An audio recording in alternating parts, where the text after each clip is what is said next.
All right, here we go on, we'll do the YouTube thing right now. Here we go. Hey, YouTube, what's going on? We are like 5 minutes away from kicking off the radio side of Spaced Out Radio tonight. Melissa Tittl is our guest. We're going to get all into the weird and strange with her. Why? Because her website shows that she has blue eyes when her eyes are green. They're green, everybody. Anyways. How y'all doing tonight? Thank you so much for joining us. We're going to have a great show. Let's give a shout out to everybody who's in the chat room so far. Dirty Filth, good to have you in here. Triple M, Cat Chaser, thanks for coming on out. Donnie C, good to see you again. Jason, I know you want your coaxial cable. I just happen to have it right here. Autographed by Cable Guy Matt. You cannot buy these in stores, people. You cannot buy those in stores. Hey, BGs, how's tomorrow looking? Please let me know if I'm still alive tomorrow. I'd appreciate that. She's in Australia, Melissa, so she'll be able to read the future. Anyways, hi, Chris. How you doing tonight? Thank you for jumping on in. Crystal O, you're looking very crystal light tonight. Millennium, good to see you here. Lufon, thanks for coming on out. Greco, how's the baklava? Ember, good to have you here again, my friend. I know he's here. There's Horror Realm. Yeah, I knew you were coming on in. Thanks for joining us tonight. Who else we got? Spookles the Cat. We have Waylon. We have the Desert Clam. Gary the Spudger. You can't just be a spudging of anything, but Gary can. UFO Jeremy Meek. Where's Science Bob? I know he's in here. Science Bob, where are you hiding? There he is. There he is. Science Bob, everybody. Give him a round of applause. Science Bob. We have Asteroid. Thank you for coming on in as well. Renee, good to see you. Philip Matlock, thank you for joining us. Bigfoot Michigan Rob, good to have you here again. And who else do we got here? Rainstorm, welcome to our chat room. I don't recognize you, but thank you for giving us an opportunity to earn your listening ears. We're going to have a lot of fun tonight. I saw the beautiful Marie in here. Yeah, there she is. Jim Christie, you're looking very Jim Christie-ish tonight. Jules, you're looking stunning. Zach, thank you for coming on out. Nathan Rudd, you're looking as hairy as a Sasquatch tonight. Hey, middle child, what's happening? And I think that's it. Now I can breathe. Hi, Melissa. How you doing? Good. How are you? I am good. I am good. You know, I'm not gonna lie. I'm ready for a good night tonight. I'm ready for a really good night tonight, and you know, our audience is gonna learn about you. You're gonna learn about us, and we're just gonna have a joyous time tonight talking about woo, and it's gonna be great. Amazing. Okay, let's do it. Okay, let's do this thing. We are a couple of minutes away from the radio side of everything. And, Rainstorm is new here. Thank you for joining us. Hey, everybody in the YouTube chat, let's give Rainstorm a clap. You know, just show your a round of applause because she is new and make her feel comfortable there. Hey, Nuck, good to have you here. We're getting closer to the puck dropping, man. We're getting closer. Nilbog, Lort, thank you for coming on in. Hey, One Nobody, good to have you here. You're a somebody here, my friend. All right.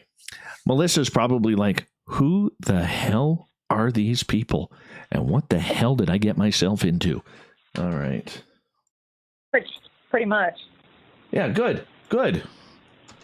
Because once the radio voice goes on in about a minute and 40 seconds, everything changes.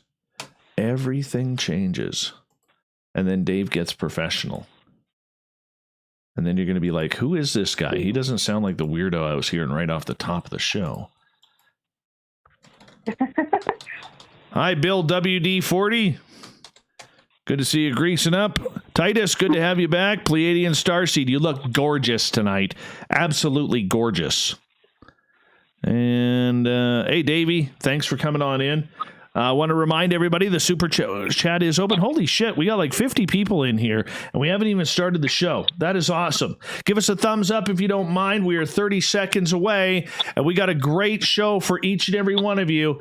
Melissa Tittl is our guest. We're going to have a great time with her, and we're going to show her how we SOR around here because she doesn't know. She doesn't know. She's a rookie to us here, and she's wondering what the hell she got herself into. But that's okay. We're going to have a lot of fun with her tonight. Here we go. In 10 seconds, remember our website, spacedoutradio.com, and do a little shopping at our SOR vault and join us in the Space Travelers Club, would you? Yes, the music is on. Here we go, people. We're going to have a great show tonight. I'm warmed up. I hope you are, too. We got Mr. Ron Bumblefoot Thal with Little Brother is Watching. And here we go. Hey, Commonwealth Andrew, good to see you. Let's rock and roll, people. Horns up for tonight. From the top of the mountains of central British Columbia to you listening around the world, this, my friends, is Spaced Out Radio. I am your host, Dave Scott, sitting in the captain's chair of SOR headquarters. We welcome you to tonight's show on our terrestrial affiliates across North America and digitally on TalkStream Live and Revolution Radio. If you want to take a listen to our archives, they are free for you at youtube.com/Spaced Out Radio. Just do me the favor, hit that subscribe button.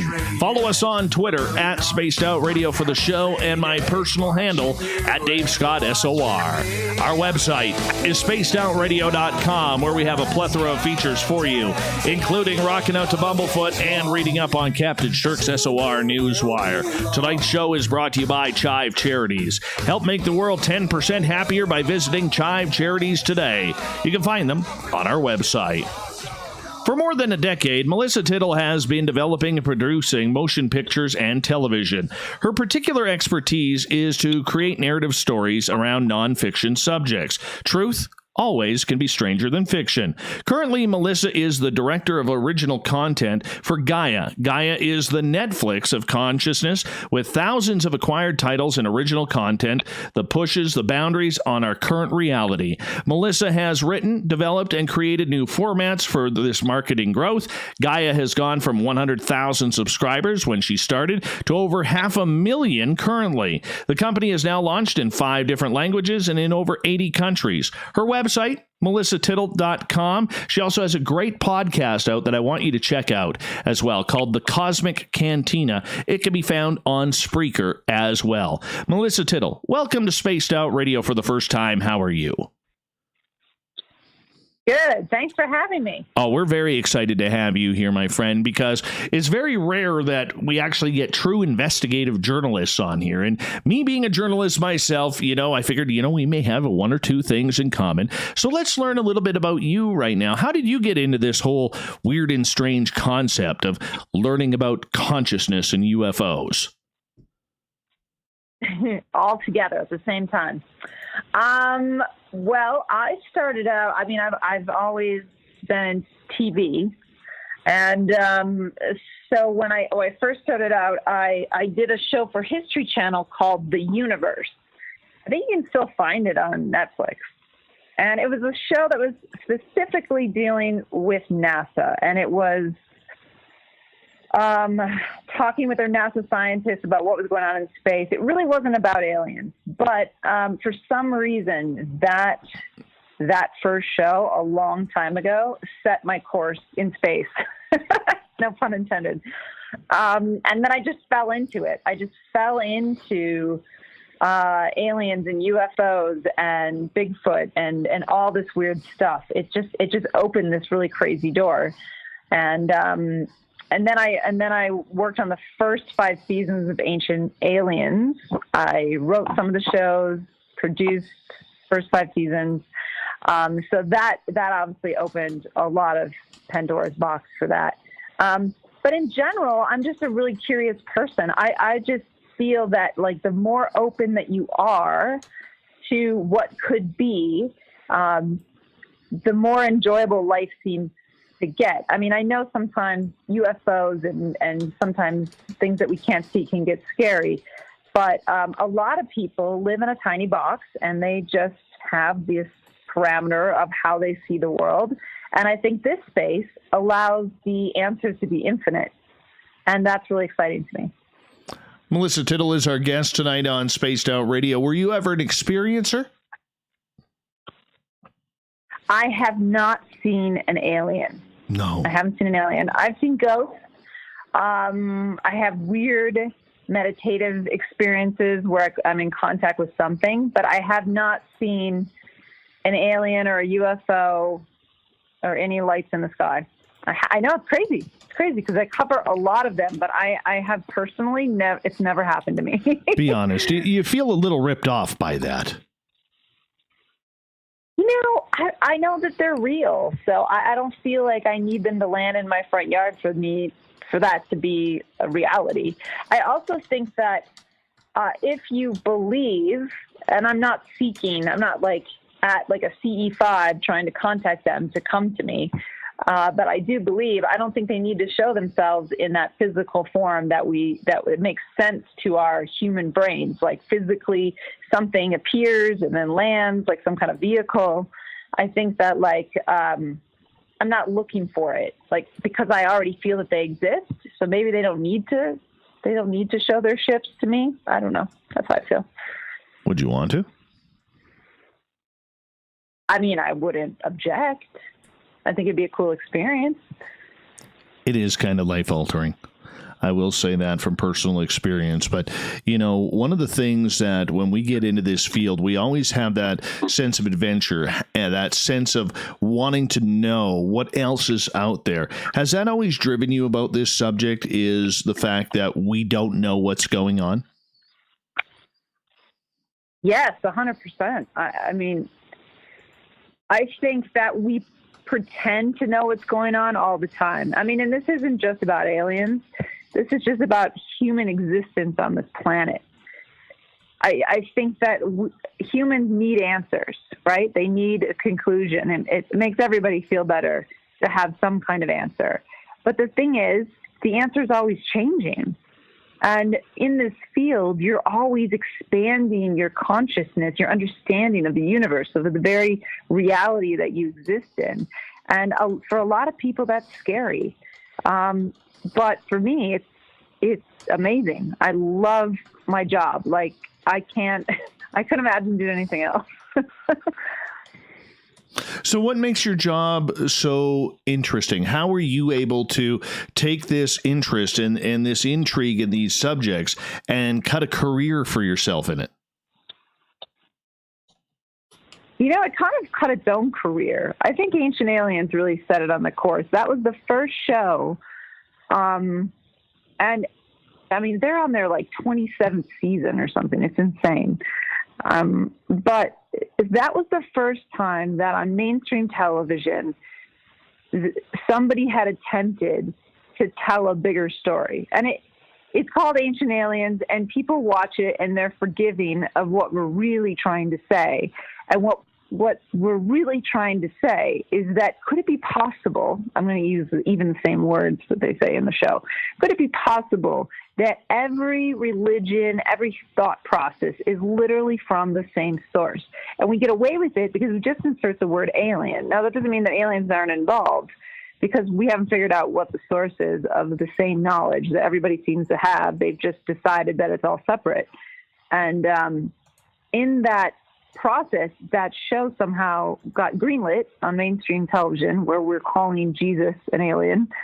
And it really opened people's minds. They started to think in their head, could that all be connected? And if it is, what is the source? Is the source aliens? Is the source something extra dimensional? Is it human? We don't know. But that was the first show that attempted to really mainstream, get people to think outside the box. And then from there, that really carved out my career. So, that's how Gaia found me. Gaia wanted to bring me on to kind of head up a lot of these shows and bring a lot of these people on that are either researchers or experiencers, or they came across some cool knowledge, or they're investigators, or they're scientists in this alternative field. And so on a daily basis, I'm constantly talking to people that have held alternative views on what's going on, whether it's aliens, whether it's science, consciousness, transformation. And it's just interesting, because I feel like I'm in a library of knowledge, which is awesome. Melissa, how do you deal with and decipher the real from the BS out there? Because there is a lot of crap being thrown at every researcher out there.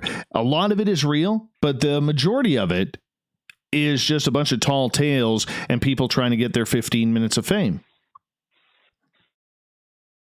True.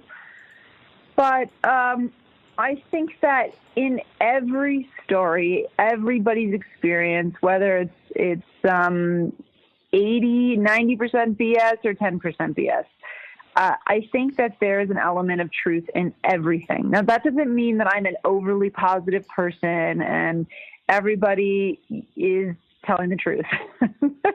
That's not the case.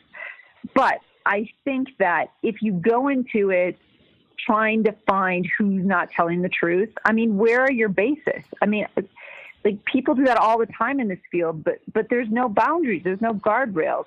So there's no guardrails. And then somebody says to someone else, you're wrong, but there's no basis. You know what I mean? There's no home base. This is the reason why the academic world is the way that it is. There's a basis for how things work. And so somebody can call true or false. But in this place, you can't. So I just look at it like, okay, there's an element of truth in everything. So what is that piece? And do people want 15 minutes of fame? Of course. People want 15 minutes of fame for everything. But what's important for that person to say at this point in time? Could there be a grain of truth in that? And then what is interesting about that? And sometimes people have things to say that just aren't interesting, you know? No, I get you there. Yeah. I mean, some people, I just have a level of respect. Like, once they've gone through the process of writing a book, they've gone through multiple kind of like media presentations. They know their stuff. I can't say to them, you don't know what you're talking about. I mean, why aren't we listening to them? They've obviously dedicated a lot of time to their research. Maybe there's even if it's a tiny granule in there, maybe there's something that is relevant and true. Melissa, you are someone who works very closely in this field, but let's face it, you're like me. You're not a relatively known big name in the paranormal, supernatural, UFO community. On the television side and through Gaia, you would be, but you're not a big player like I'm not a big player in this field. So when you look at the field the way it is, with the amount of researchers out there, with the amount of people doing this work, whether it's through ancient aliens, whether it's through UFO research, consciousness, psychic ability, whatever it may be, do you think we are closer to getting any answers to these mysterious questions than ever before, or are we still miles apart away?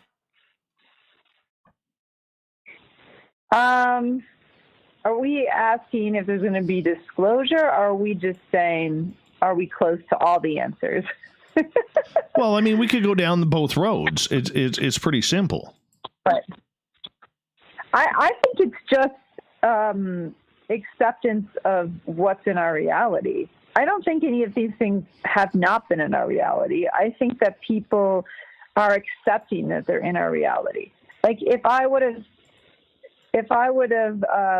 said to somebody 8 years ago that I astral traveled last night, I think, like, there wouldn't be anybody that understood what I was saying. But that's not, like, even not in this space, but outside that space, people have heard that word. So it's just people accepting things that could exist in their reality. So I think as soon as people are like, it's real, then it's real. And it goes the same thing for the whole aliens, UFOs. I think people want the government to come out at a podium in a front lawn and say aliens are real. And I honestly think people still wouldn't believe it. Oh, no. No, why would they? Because they basically did. They released those videos from the government, and they said, hey, they're real. We don't know what they are. Like, we honestly do not know where they are. And they still got washed over. Like, it wasn't big news. So I think that, like, it's all about people accepting it in their reality. Once they accept it in their reality, even if it's something transformational that they need to do every day to be a better person, it's just a belief. And then once people believe, it's real. That's how I look at it. So what is the reality with all of this that we're looking for in Melissa Tittl's mind? What is it we're looking for? I think that I think people are ready for something new. Like all the old dogma is just it's just noisy and it's annoying. And I think everybody on the planet is feeling that. So this alternative space gives people these opportunities to think differently and kind of explore different options of things. I mean, even like I'm talking, big reform a little bit in the way that humanity is run on this planet. However, even the concept of accepting that Bigfoot could be real means that we'd have to rethink species on this planet. And that's a reform too. That's a reform on understanding different species on these planets, different understanding of how long humanity has been on the planet. And so it's just concepts like that get people out of this box, that are like, okay, there's things in the world that aren't working. How can I look at it differently? And I think that helps us get to the solution of where we need to be next as a human race. Is that through the media, though? Is the solution through the media? Yes. Is that what you're asking me? No. But the thing with media is that most media is a reflection of the feelings that people are already having. Whether it's entertainment or it's news, for the most part, it's just a reflection. So what happens is, there's a lot of chaos going on in the world right now. So what happens is the media is pushing stories that they know people are triggered by, and then people then react to it. So it's just like a loop that plays off of itself constantly. So the thing is, and we're seeing this in the world right now, is that when people make a decision that they want something or they don't want something, when humans get together and say no or yes, media just changes their tune to match whatever people want. So that's mainstream. So I don't think that media is pushing anything except for like small narratives. Like that's a whole nother conversation. But in general, if groups of people came together and said, this is what we believe, they have to change their tune. They just won't sell anything. The media has to sell time. They have to sell airtime. They have to sell commercial time. So the only way to do that is to get people to watch. And if people are like, I'm not watching it, that's it, then they have to change it. So the power is always in the people. And even, we could talk about government conspiracy, about how they're changing the narrative and they're getting people to be triggered by things. But that feeling is already in people. So they're just making it worse because they want a certain outcome. So the most important thing to do is to read all the publications, really understand what's going on. What's the agenda behind everything, whether it's the release of a UFO video or it's some chaos going on in the world. Really think about what is the agenda going on and who is behind it and why, and make an educated decision on how you're going to feel about things.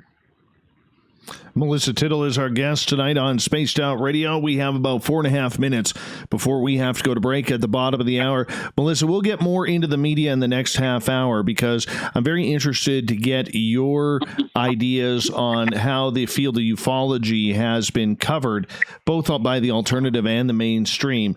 But before we get there, for you personally, what do you want to accomplish in this field? What do you want to see? What do you want to see happen?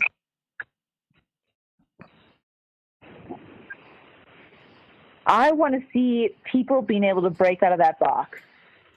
Like people being able to embrace new narratives,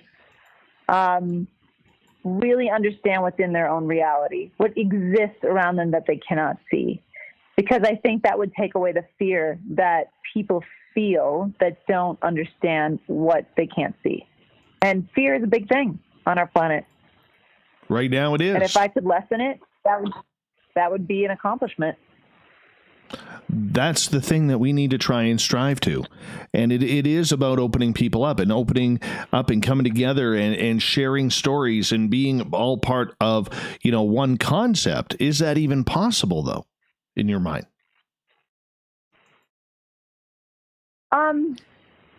One concept, maybe not, but one understanding, possibly. I think that there's many different ways to get to the big understanding, and that's okay because we're humans and we're individuals. But to understand the universe, the way that it works, and what exists in it, I think that we can all get there together. I believe that. If you were drawing out a map on how we get there, how would we get there? I'm curious. Oh, man, now you're going to make me think. Well, I mean, that is kind of the whole process, Right. If we were to draw a map and how we would get there, it's just, there's so many people at different levels of understanding what's going on in the world and how they want to go about understanding the unseen. So I guess it all stems from people being comfortable with change. And once people are comfortable with accepting new narratives and just open, I think the process actually goes really fast. But the other part of that is if people start believing in new narratives, how does that change policies? How does that change government? And that process will take quite some time. Well, I hope so. Because, but people aren't going to want to lose power, so they're going to still try to bring back the old system. And so that's where more people need to wake up and really understand what's happening in the world, so that doesn't happen, so that we don't go back to the dark ages and the Middle Ages of understanding. Well, I mean, let's hope we don't. I mean, the way things are going right now, you never know what's going to happen. You never know what's going to happen. But I mean, it is very easy to see right now with the way we're acting on this planet why the aliens are just staying away. Yes, I heard. I interviewed somebody who has a show on our network. His name is Matthias, and he was saying that his alien guides that he talks to, that the reason why COVID happened was because they needed to fix the Earth grid because it's damaged. So all these negative entities are coming through the gates, and they need to fix it so that the planet can be up and running again, and that humans can continue and not be affected by this broken frequency or something. Wow. And then, but the thing, they didn't finish it. They didn't finish the fixing. So we're going to have another lull. Oh no. Okay. And, you know what? We only hold that thought, because that takes us down a whole different path on the woo train that we may have to check out. Melissa Tittl is our guest tonight on Spaced Out Radio. Her website, melissatittl.com, and her podcast, The Cosmic Cantina. Make sure you tune that in on Spreaker as well. More of the strangeness that we call this planet right after this on Spaced Out Radio. You're doing great. You're doing great. Good. Okay. I hope it's entertaining. Well, I think so. Can I just go get some hot water real quick? Yeah, we have 6 minutes. Oh, geez. Okay. All right. Yeah. Cool. Well, I can still hear you, so you can keep talking. Okay. I'll keep talking. I'm talking now. Apparently, I'm supposed to talk, YouTube. So what do your guests like? Like, are they just UFO people? No, we do the whole gamut. As long as it's strange, weird, and comes with a story, we do it. We're those kind of people. Okay. We also like a good cold beer on a hot day. We also like we compliment men and women on their hair if they got good hair. Men, not so much women with beards and mustaches. Mm-hmm. That's very Canadian of you. Yeah. Just be glad I'm not wearing plaid tonight. Oh my God. Crazy.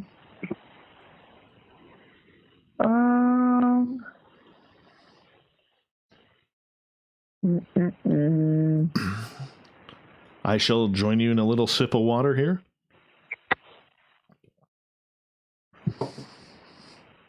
There you go. That was worth it. So, do the radio thing often? Yeah. Sometimes. Let's see. When's the last time I did a radio interview? Several months ago. Things have been a little quiet everywhere. Has been a little slow. So, my YouTube chat usually asks 2 questions to each guest, okay? Because we're still live on YouTube. Okay. Number 1. Okay. What's your opinion of breakfast for dinner? I love this. I do it once in a while. Like an omelet or something? No? I'm like the only one who doesn't. I'm like the only one who doesn't. I mean, it's very rare, but, you know, it happens. Second, let's go over to Wyoming, where Devil's Tower sits. Are you on Team Stump or Team Rock? Team Stump or Team Rock? I don't understand. Well, Devil's Tower, okay. Is it a petrified tree that was cut down or fell? Or is it lava rock? Lava rock. That's what they meant. Okay.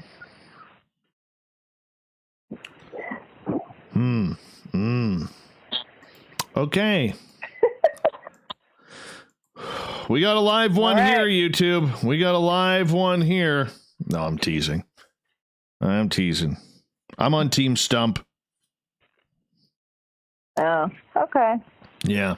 That's cool. And I'm the only, there's only been like 2 other people who've agreed with me that I don't eat breakfast for dinner. Yeah. I know. Well, it's not usual. I know. It's not a usual thing. I know. I'm different, I guess. Just different. I guess so. Mm-hmm. I guess so. Let's see here. Wow, 6 minutes of commercial. Crazy. Well, it's the terrestrial side, right? Not me.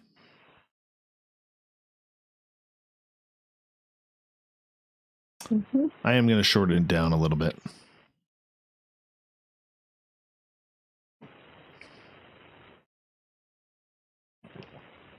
Are you bored already? Well, I told you I wake up at like 4.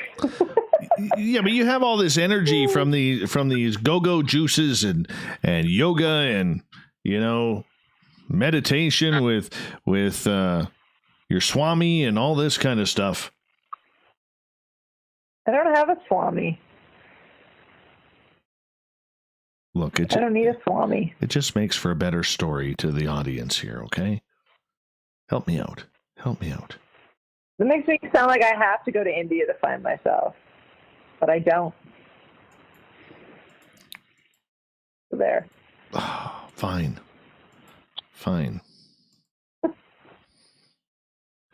We have 1 minute. 1 minute.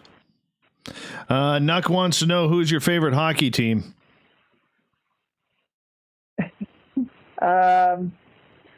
Blackhawks?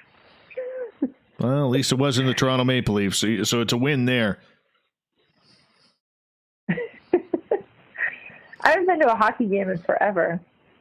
Yes. Me either. I haven't been in a few years. I have not been in a few years. That was so crazy. I was in LA when the Kings won the Stanley Cup. Stanley Cup, and it was so crazy because it's so weird to have a hockey team in LA, and then like nobody went to the games until they started winning, and then like people just pretended to be hockey fans. I know. All right, hold on right there, Greco. Thank you so much for the super chat on our YouTube. Don't forget to give us a thumbs up, ring that bell thingy, and hit that subscribe button if you don't mind. Here comes the second half hour of this hour of hour number 1 on Spaced Out Radio.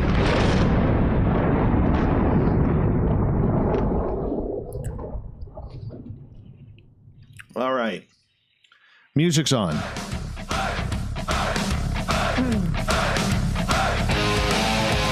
Welcome back to the second half hour of Spaced Out Radio tonight.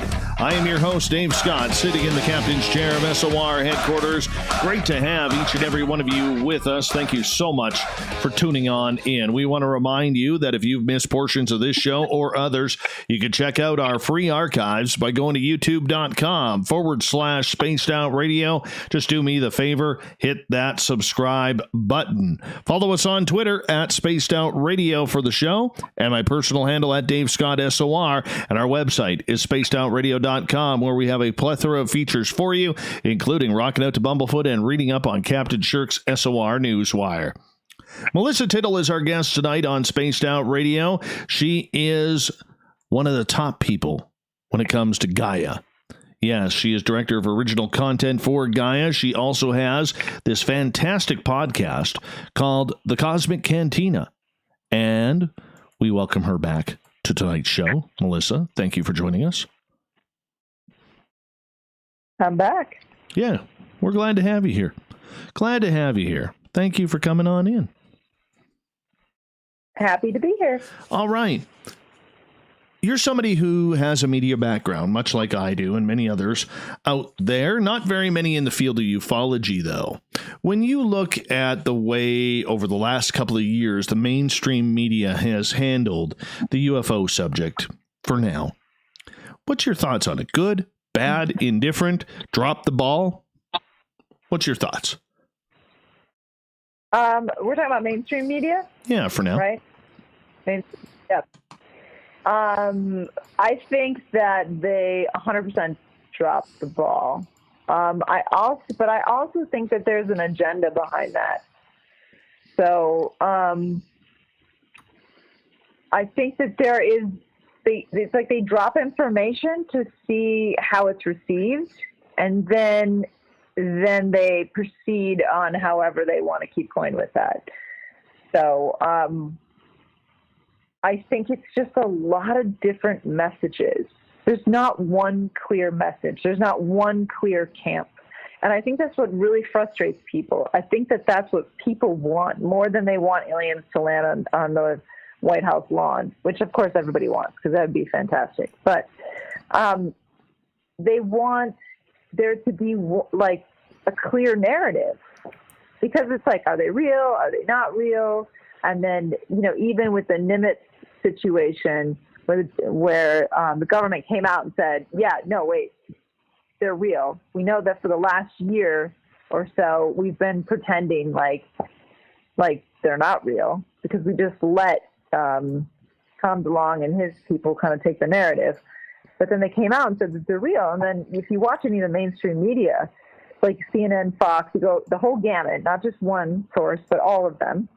And you look at the way that they're addressing it, they're still laughing about it. They're like, well, I guess the government is saying they don't know what these things are, and they're making a joke of it. And you're thinking like, that's a pretty big deal. So it's really funny. There's just it's just the constant confusion to people that maybe aren't diehard in the space. Are they real? So there's still a question. And I think that the media is just kind of like, they don't have to do anything because there's not not everybody is saying they're real, so they just kind of act like it's a joke. How do you think that the media has dropped the ball on the mainstream? They just don't take it seriously. It's just a joke. You know, it's still like to this day, like just like a couple months ago, like still a joke. Like, Fred, can you believe it? The government says they don't know what these videos are, but people think that they're aliens, you know, or the UFOs. So it's just a joke. And that confuses people that aren't like hardcore researchers. Just like somebody who's watching the news and just kind of, you know, not interested, but hearing this and watching it, and somebody's just making a joke about it instead of saying, hey, this is really serious. The government just admitted that they don't know what these things are. So it doesn't get those people off the couch to say, is that really real? Does that mean I have to alter the way that I feel and I think because now that there's something else in the universe besides me? But that's just not happening. Do you think that there is a narrative to try and control the message to the public? Yeah, but I also think it's a test. Like, how are people going to respond? Right? So I'll take the Nimitz situation. So the government releases the videos. Everybody kind of makes a joke out of it. It's not that serious. And then they see how people react. Are people demanding more information, or is the majority of people just sleeping at the wheel? And the majority of people are sleeping at the wheel. I mean, there's a hardcore group that are like, okay, wait, this is a big deal, but they're not loud enough. So they're like, okay, we'll just keep going with our agenda, which is just keep people in the dark. See, part of my issue is, and I'm curious to get your opinion, is when it comes to the UFO story within the media, the mainstream media has never wanted this story. Number one, I think you can agree with that, right? And number two, because all of a sudden this story was forced upon them and they weren't ready for it, they've dropped the ball with a lot of the hard questions that need to be asked. I mean, a great example of this is when the Pentagon last year announced that they have been looking for UFOs. Not a single reporter asked them about Roswell. Not a single reporter asked them about Kecksburg, Shag Harbor, the Phoenix Lights, the second crash in New Mexico. What's at Area 51? Nobody asked a thing. And isn't that a reporter's job? Yeah, they're just not taking it seriously. That's what I'm saying. They're just not taking it seriously. Do they know how? Okay, not... so sorry for cutting you off there. I can understand that they aren't taking it seriously. Do they know how to take the subject seriously? Because let's rephrase that. Yeah, maybe not. Maybe because they're so into it not being real that, like, why would they put their career as a reporter on the line to ask serious questions to make it sound like they would know? That they believe. You know what I mean? That could be it. How do you change that, though?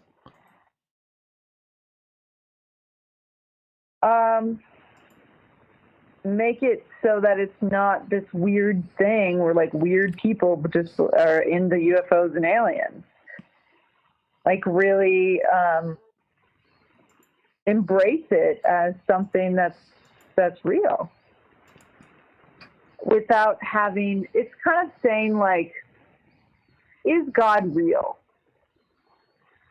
Well, I mean, I feel like he is, and I don't even have to be religious. I could be spiritual, but I could say, but I don't, do I have proof? You know? I don't know. Do I? I mean, I feel like I do, because I feel like I have a connection, but do I? So but like a reporter, if they had to do a piece on somebody who believed in God in a different way, they wouldn't they wouldn't take it as a joke. They would understand that they have to ask certain questions around that. And so it's weird. It's like we have a lot of people that have proof that things have happened to them. We have so many cases. I did a show with MUFON, and I learned a lot about their filing system and how they keep track of all the UFO sightings that get reported to their agency. I mean, and there are thousands all over the world happening every month. And those people don't know each other. And they explain the same thing over and over again, constantly. So it's like, as a reporter, you think that like maybe they would get to that point where they would be okay, like digging a little deeper, whatever they feel. But, you know, also there's a new thing happening with journalism. And I talked to a friend who, I think she was at Columbia. I'm trying to think of what university she was at, but where they're training journalists to take one side or the other. They're not training them to be open-minded, because they can make a career out of having one opinion in one area. Like, they're going to hire this person because they are opposed to this policy. And then that person writes this area in the newspaper, in the magazines, in the digital publications, in, for major and mainstream TV. So maybe it's this idea, and instead of it being kind of like the 60s and 70s where it was like this investigative journalism, it's more like you have to have an opinion and you stay in that box. Yeah, that's not cool. That's dangerous for the entire public. That's not at all. That is very dangerous for the entire public. And it also, we get back to like a narrow-mindedness. And, I just think of like the situations that are happening right now. Like, everybody has an opinion. Which is fine. I mean, that's what being human is about. But you get people that are like venomously having one side or the other. And you have to think, like, are they part of the agenda? Now, when you say agenda, what do you mean by that?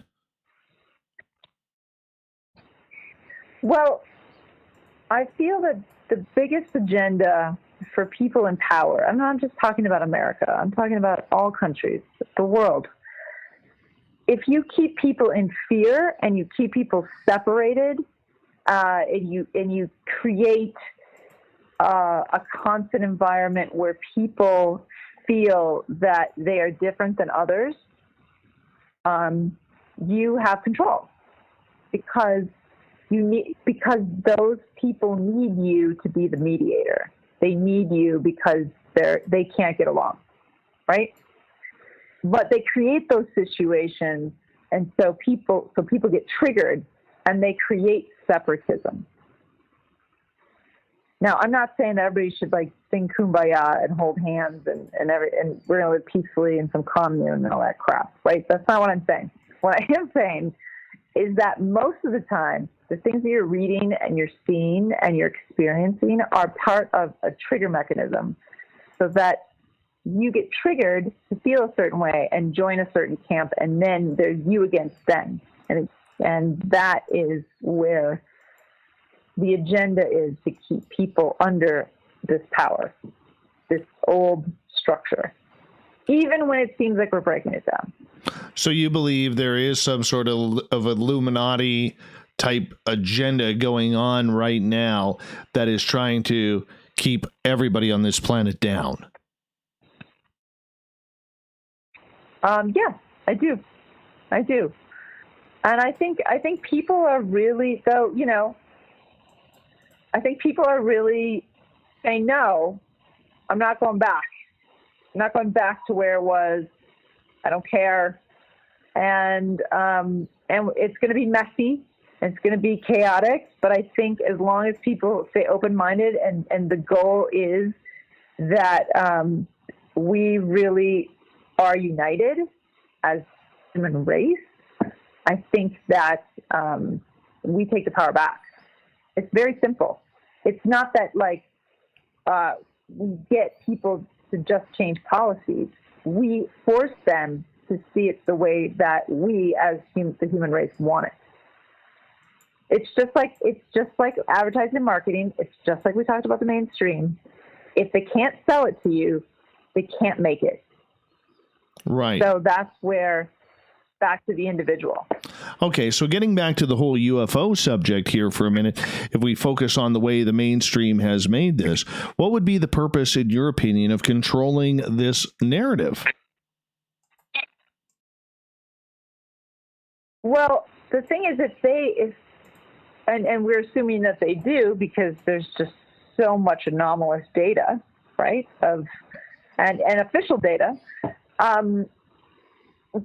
It's like, I kind of feel that they're doing this slow trickling of information and kind of testing it until they can really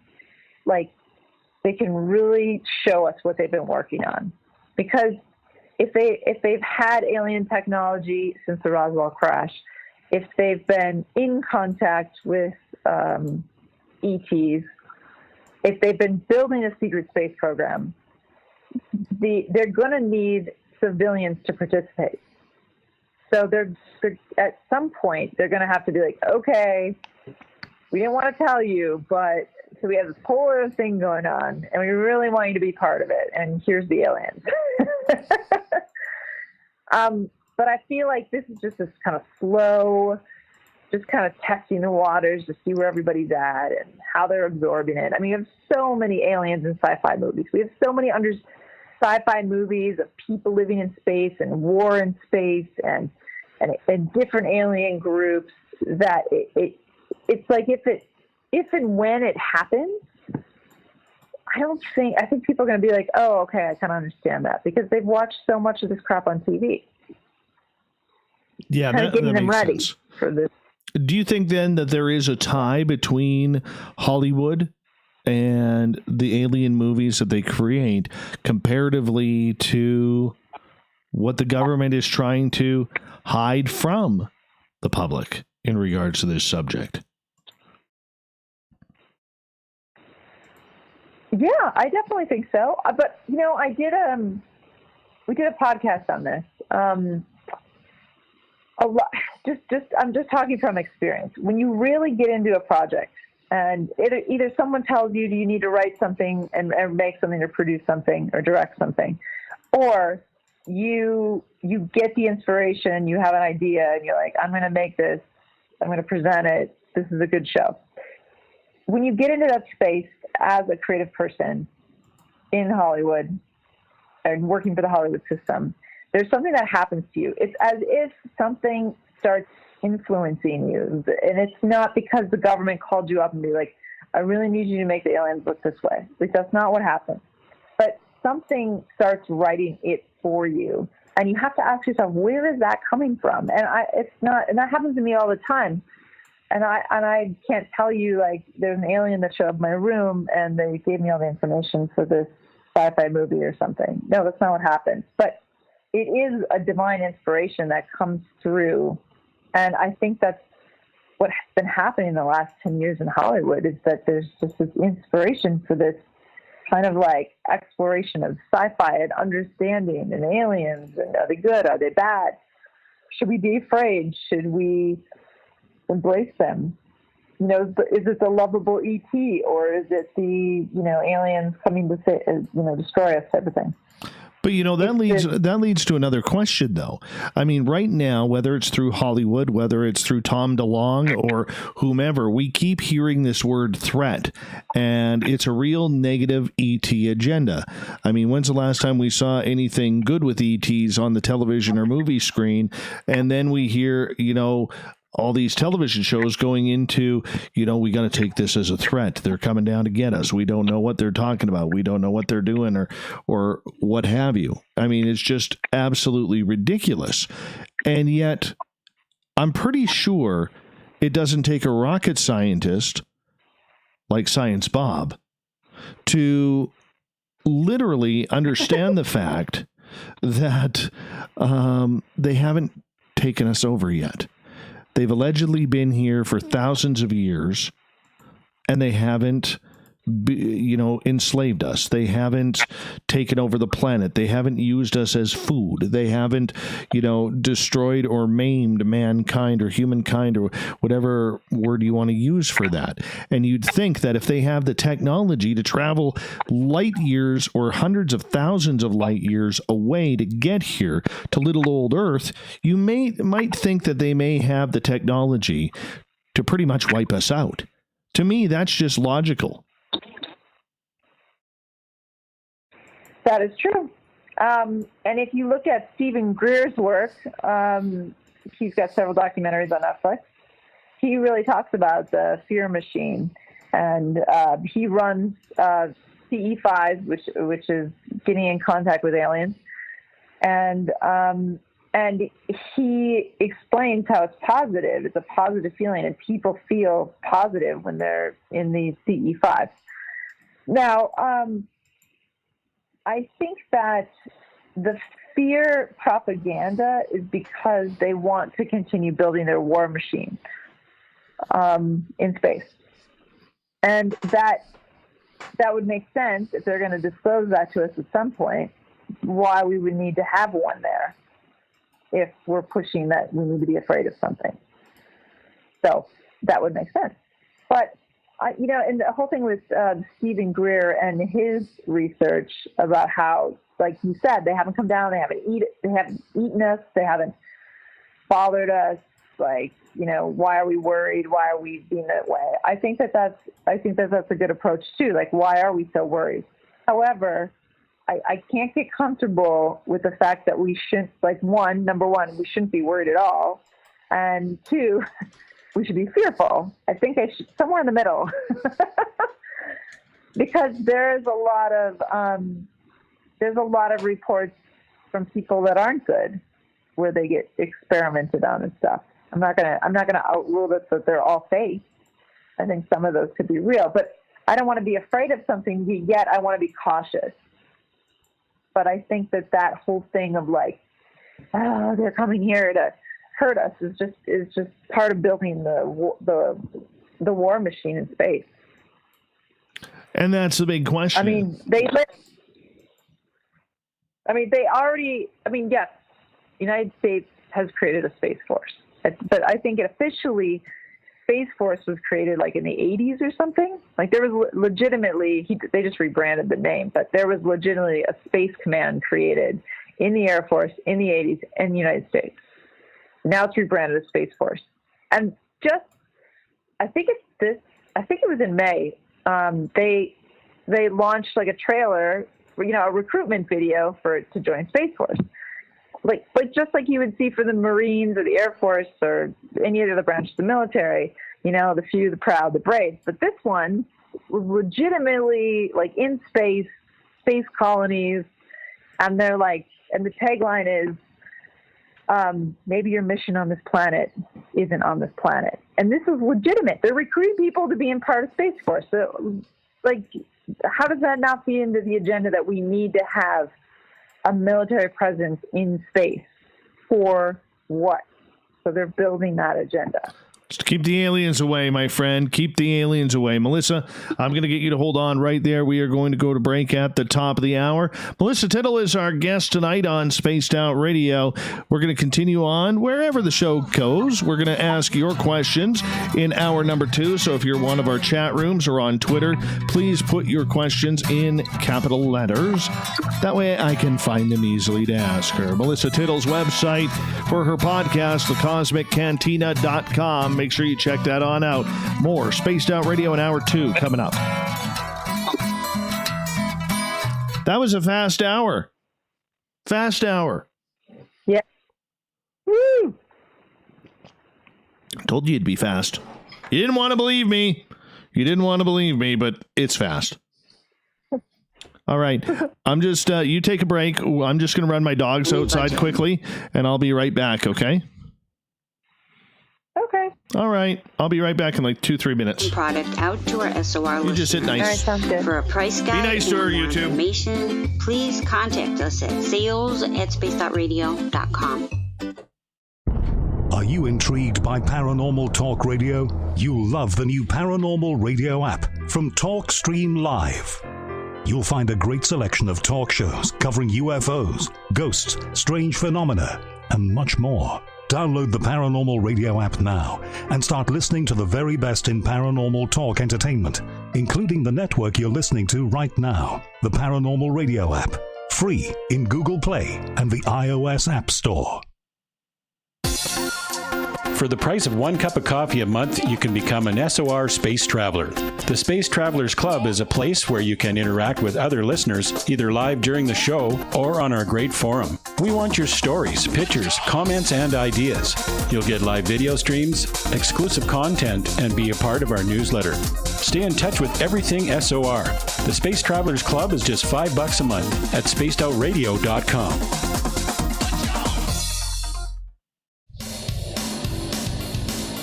We all know on Spaced Out Radio we love a good beard and mustache, so why not take care of your facial hair with Mighty Moose Beard Oil?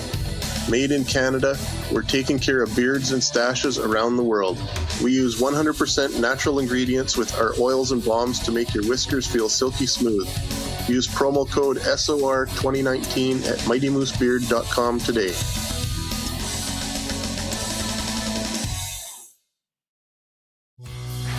Hi there, this is the paranormal lawyer Michael W. Hall.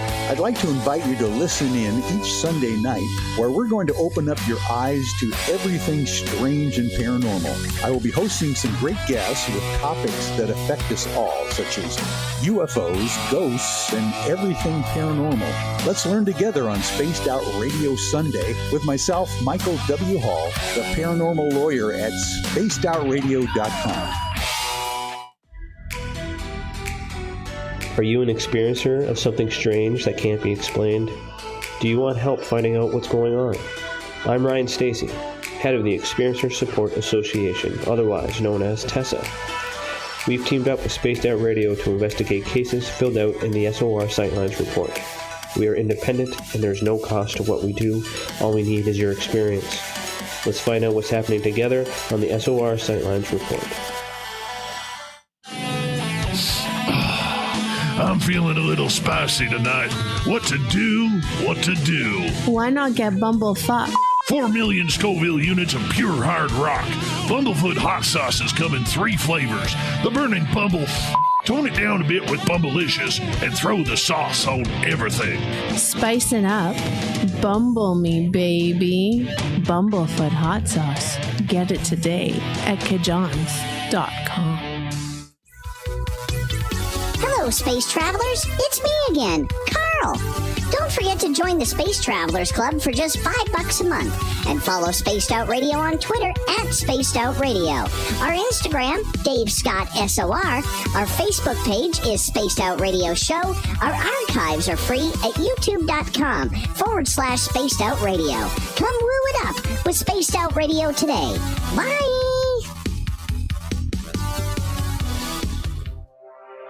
We are scouring the world for the most intriguing stories of your day.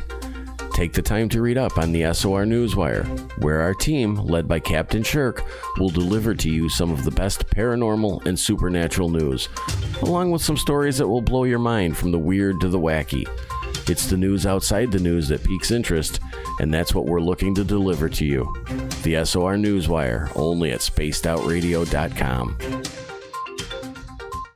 Hey, space travelers, this is John Resig, founder of the Chive and Chive Charities. If you know anything about our website, you know we like to do things a little differently. We're not some faceless organization collecting money for a nebulous All right, cause. I am back. Our donor dollars go directly toward... How we all doing, YouTube? We having a good night tonight? Hi, Melissa. Hi. How you doing?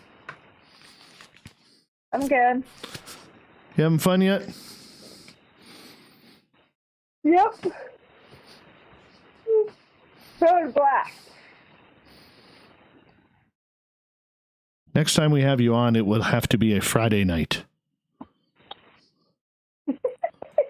Then I can have a cocktail. Yes. Yes, you totally can.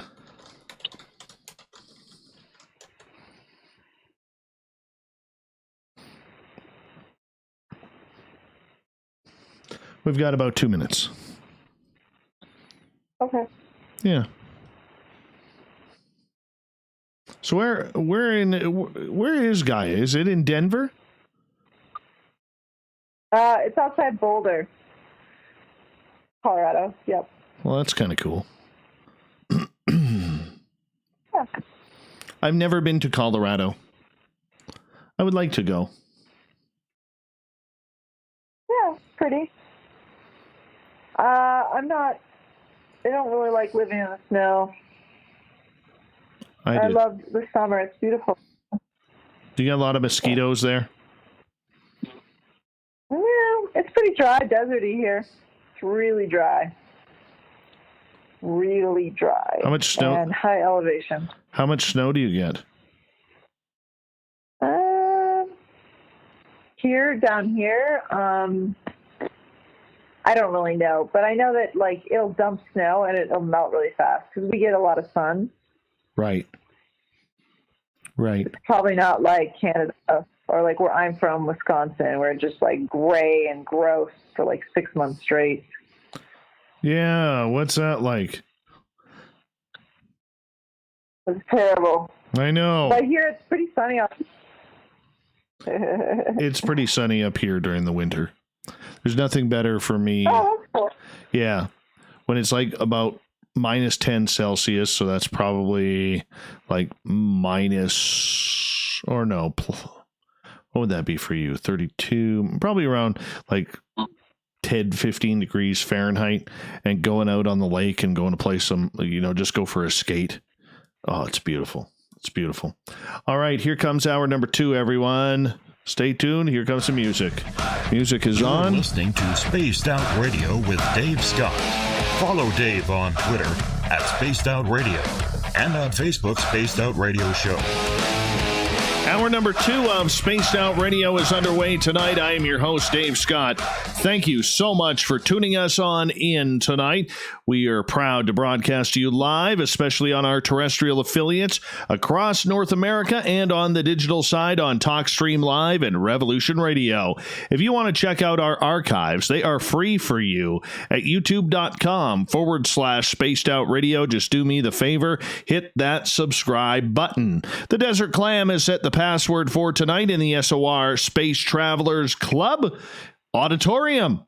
Auditorium is your password. Use it wisely, Space Travelers, as the Clam sets a password each and every night right here on Spaced Out Radio. Our website, spacedoutradio.com. We have a plethora of features for you, including reading up on Captain Shirk's SOR Newswire, rocking out to Bumblefoot, and much, much more. Follow us on Twitter at Spaced Out Radio for the show, and my personal handle at Dave Scott SOR. Tonight we are talking with Melissa Tittl. She works for Gaia, as well as has a great podcast called The Cosmic Cantina. You can find that at thecosmiccantina.com or listen to it on Spreaker. Melissa, thank you so much for joining us. Great to be here. I think so too. I got a question in regards to the whole consciousness aspect of everything. What role do you think consciousness plays, whether it's with ET contact or just getting in tune with your own self?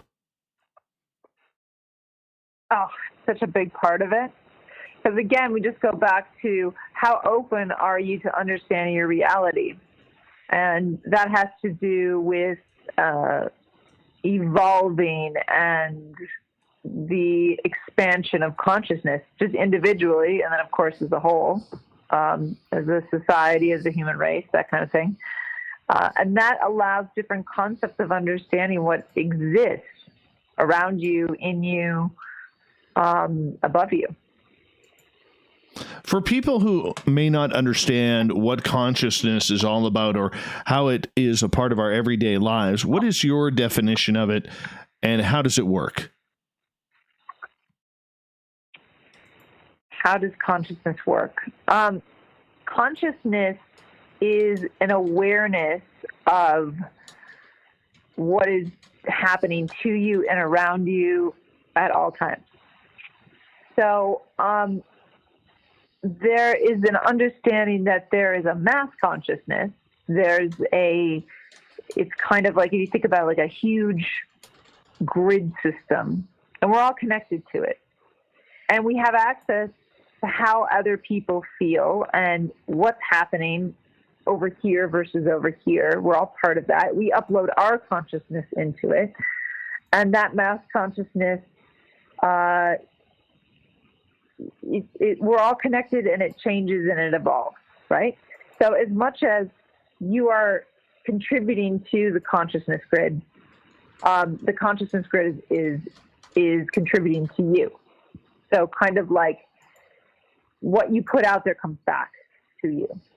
And so there's an understanding of an individual experience, and then there's the understanding of this large scale, massive connection where it's not just humans, it's animals, it's plants, like everything that's biological and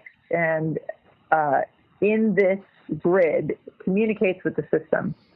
And at all times, if you are really evolved, you can pick up on all of it. But most people don't know what I'm talking about. So they just go on, wake up in the morning, deal with their drama and their emotions and their situation every day, and they never think, I could have complete control over all of this that's happening to me. And at the same time, I could get more information from this field that exists for my own knowledge, for my everyday life and living. And that's what evolution is about. You understanding your contribution to that conscious field, and then you being able to grab information from that conscious field for yourself. How do we get there? I hope that makes sense. It's so complicated. No, I think it does. But how do we get there?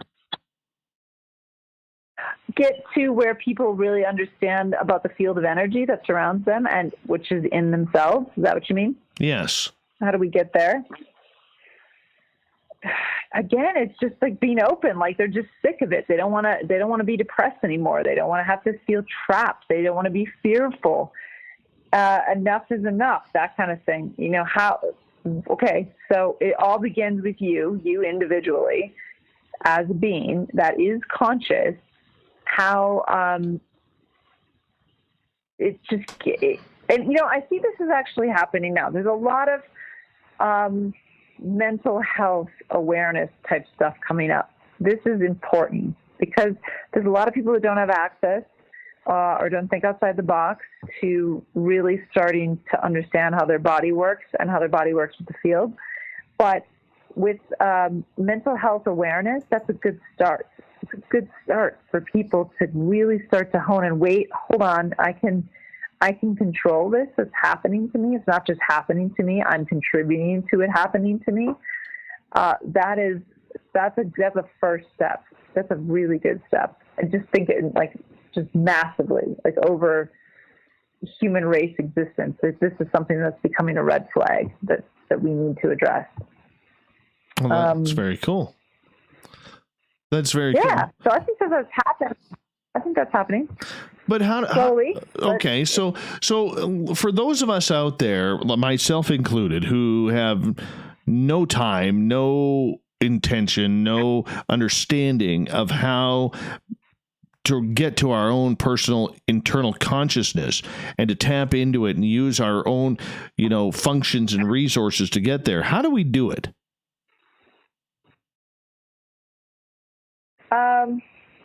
How do we do it? That is a good question.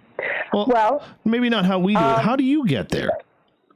You're up at 4:00 in every morning. I know, right? Like a crazy person. Well, let me see if I can simplify this because I have lots of ways to get there, depending on what I need to clear. Because I've been doing this for a while, so I understand what's happening with my body and when I feel things and all that kind of stuff. So one thing that I try to tell people that are starting this for the first time, everybody wants to meditate, right? Or they want to try it. And then they're like, I can't clear my head, so it didn't work. Instead of trying to focus on clearing your head, which I think is just mind-blowing to people, it just drives them nuts, is to focus, just focus a light coming down through the top of your crown of your head, through your body, like a golden light, through your body all the way to your stomach, and feel it drop into your stomach. Just focus on the inside of your stomach, like what it looks like, what this golden light looks like in your stomach. And just literally focus, just imagine that you are inside of your stomach and what it looks like, what the stomach lining looks like. I know this sounds gross, but what happens there is that you are shutting your mind off of thinking about how you're not supposed to think about something, and you're creating an awareness inside of your body. And if you do this correctly, you'll feel like a drop, like almost like your energy of your body drops into your stomach, kind of like when you're on a roller coaster, maybe not so sharp, but that feeling like if you go too fast over like a hill or something, that your stomach drops a little bit, that's what it should feel like. And you'll start to realize that you can really start to control parts of your body. And just that alone is the beginning of meditation, and where you start to understand that you can have control over how you feel, what your body is doing, and how you're controlling that information. So that's a good first step, just to try. So when you go into meditation, okay, let's go through your daily schedule. You get up at 4 a.m, where if you were up here, you'd be actually waking up at about 3:45 because the sun is starting to shine.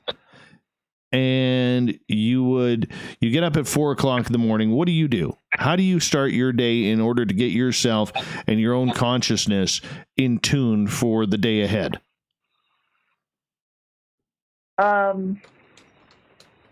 So I do a lot of things, which I'm sure people don't have time for.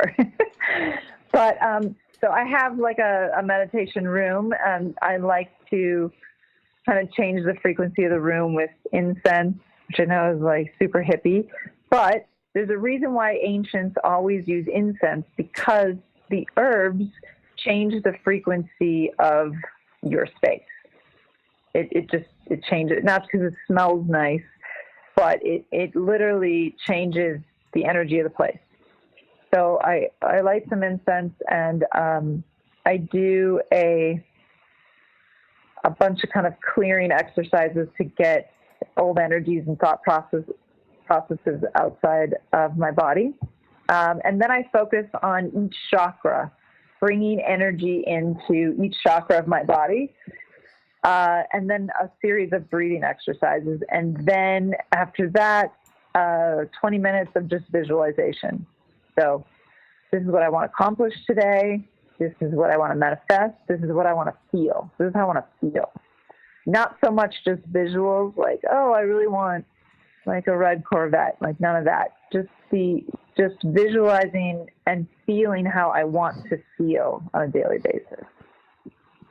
Because that is how you get to experience what you want in your consciousness space. Do your guides come to you when you were going through this? Yeah, all the time. All the time. And there's different ones. They could be ancestors. They could be loved ones that have passed. And they can be guides, and they can be, like from all over, though. They always change. They're not always the same. Mary wants to know what kind of incense you use to change the frequency in your room. I have so much incense that I change it up. I use this, the one I like the most is one that what is the brand? It's like Hems or something.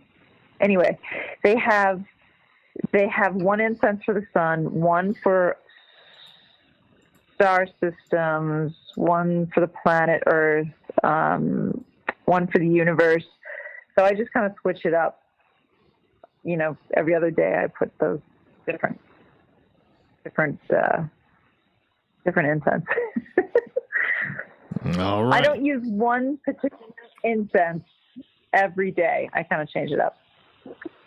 Do you use crystals too? Yeah. I have tons of crystals and different rocks. Not all the time. They're in my meditation space, but I don't always use a stone to meditate, but sometimes I do. What kind of stones do you use? Like, I'll give you an example. On my microphone right now, I have a bracelet of sodalite. Now, from what I've learned of sodalite, is that it's good for left-handed people. It's good for creative people, and it also helps with people who suffer from depression and anxiety to calm them down. So I got it right here. Works for me. Cool. That's how I roll. Yeah, I love it. Yeah, I have a lot of citrine. I have 2 clear quartz pyramids, which are really cool. Those are really powerful. And I have rose quartz. What else? I have so many stones. They're always around me. When I first started meditating, I would use the stone because it helped me focus. It was like a focusing, like if I focus on this, I'll go deeper. But now I surround my place with them as a way to remind, like I feel their energy because they're in my space. Makes sense. Totally makes sense. Mm-hmm. All right, let's get to another question. Totally off topic. Both Greco and HL want to know what your thoughts are on what's happening down in Antarctica and the pyramids of Alaska. Let's start off with Antarctica. Antarctica. Well, I think that the military has had a presence there for quite some time because they discovered an ancient pyramids, and also I think some ancient technology, because they have you ever had Linda Moulton Howe on this show? No, not for a lack of trying, but she doesn't do a lot of shows anymore. Oh, that sucks. She's got a really great story about a guy that was stationed down there, like an Air Force guy. He has some crazy stories. So I think that they found alien technology and an ancient civilization down there, and they are just protecting it until they can't anymore. But there's also there's like a Russian base there. There's a Chinese base there. I mean, it's like a world interest.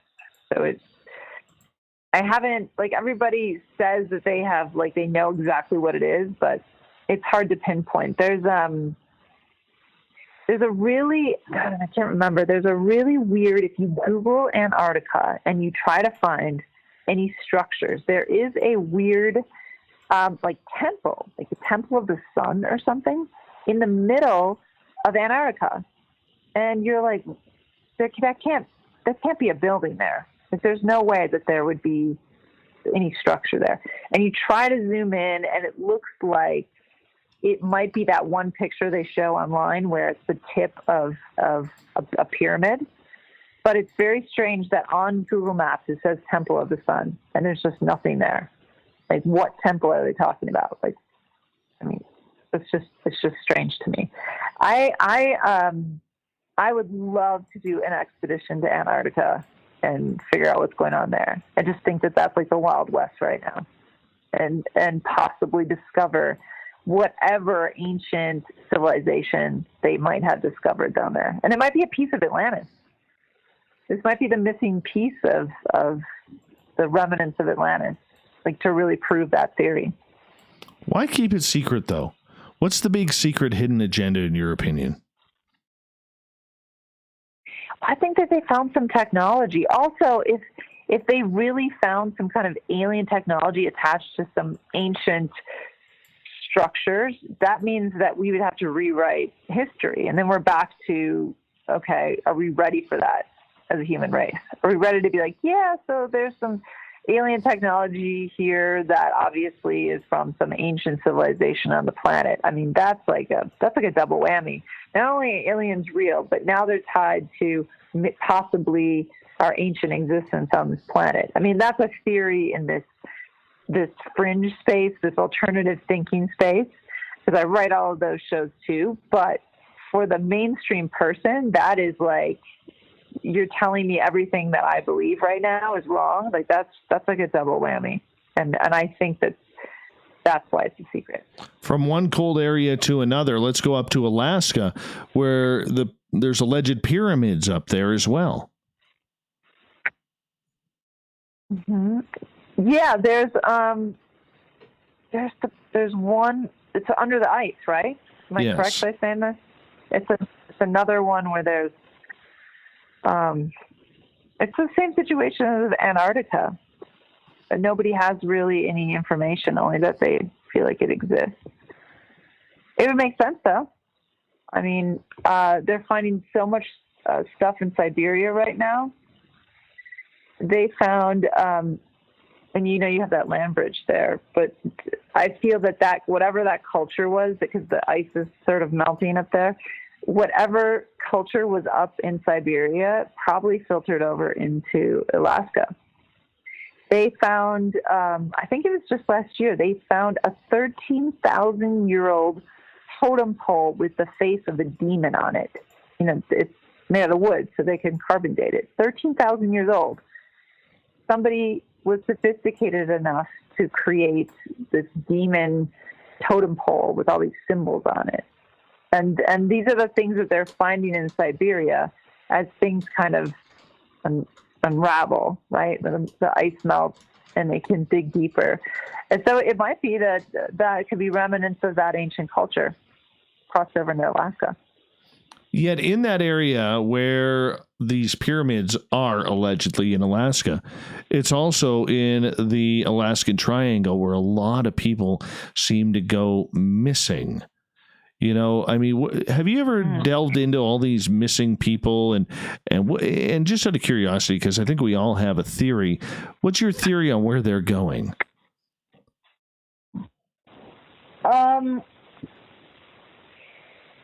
I think it's a portal. Like they're in another dimension. If they get trapped in like another dimension. There's like, there's the Bermuda Triangle, there's the Great Lakes is kind of like another kind of vortex. Tons of weird stuff happens there. And then there's that triangle. There's some other ones, other places in the world where I think that there's a switch. There's a very thin layer between these other dimensions. And I think they literally get trapped in another dimension, which has got to be so freaky. And that makes you wonder, like, you could be living parallel all the time with another dimension, another parallel time loop, or at this, like, wherever you are at this very moment in time. And then these areas are strong enough where you're able to jump those timelines. That's what I think is going on there. I'm in full agreement with you. I think that these people who go missing, they end up walking into some sort of portal or dimension, and they have no clue because nothing has changed on that new timeline that they're on. Yet here they're gone. That's what I think. I could be completely wrong, but it just sounds the most logical, as illogical as that does sound. But we're going to continue on right after this with audience questions, and we're going to learn a little bit more about our guest tonight, Melissa Tittl, her website, melissatittl.com, and her podcast, The Cosmic Cantina, which can be heard on Spreaker and thecosmiccantina.com. More Spaced Out Radio coming up right after this. That's good stuff there, Melissa Tittl. Good stuff. Yeah. Awesome. I hope it's weird enough. Oh yeah. You're wooing. You're wooing. That poor girl asking about incense. I'm like, oh my God, girl, I have so much incense. I can't tell you what they're called.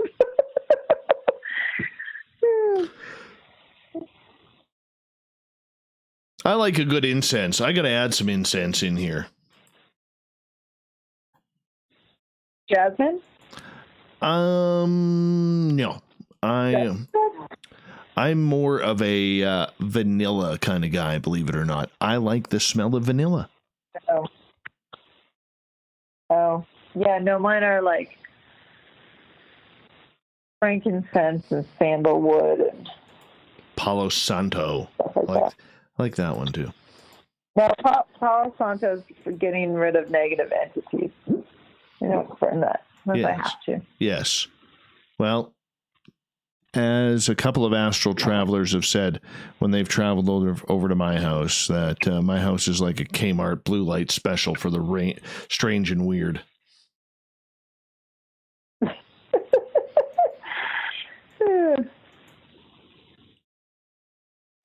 That's true. You never know who's going to show up at old Davy's house. It's kind of fun that way.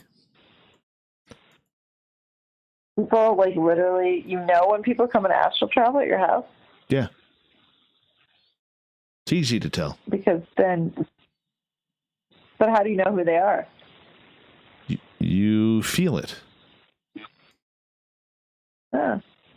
So you know exactly what that person feels like? Yes. Oh, weird. Uh-huh. Yep. It's easy. It's easy. You just tap into their energy or the energy that you're picking up, and then you just ask your, I don't know if it's your third eye or you just ask that energy to describe itself to you. It's kind of cool, actually. Oh, cool. Oh, yeah. I've had alien astral travelers. I've had human astral travelers, remote viewers. Oh, yeah. I never get the Men in Black, though. Never get that. Not that lucky. That's probably good. I know, but you know what? Good. I've had so many experiences with weird stuff that I think I'm due. And I would like to... I'd like to have some Men in Black. And I don't know why, but... I don't think I would want that. No thanks. Yeah. Nope. It's okay. Yeah. Nope. It's okay. You know, I mean, I have nothing to hide. Nothing to hide. I wish I did. They're not going to come then. They're not going to make it to your house. I know. It's too far, too cold, too a little bit of everything. They get cranky bastards that way. You know. Although I'm not taunting them. I'm not taunting. Oh yeah, I've had some interesting stuff happen at this place. It's been kind of cool. But yeah, the astral traveler part is kind of cool. I really enjoy that when they show up. It's kind of eerie.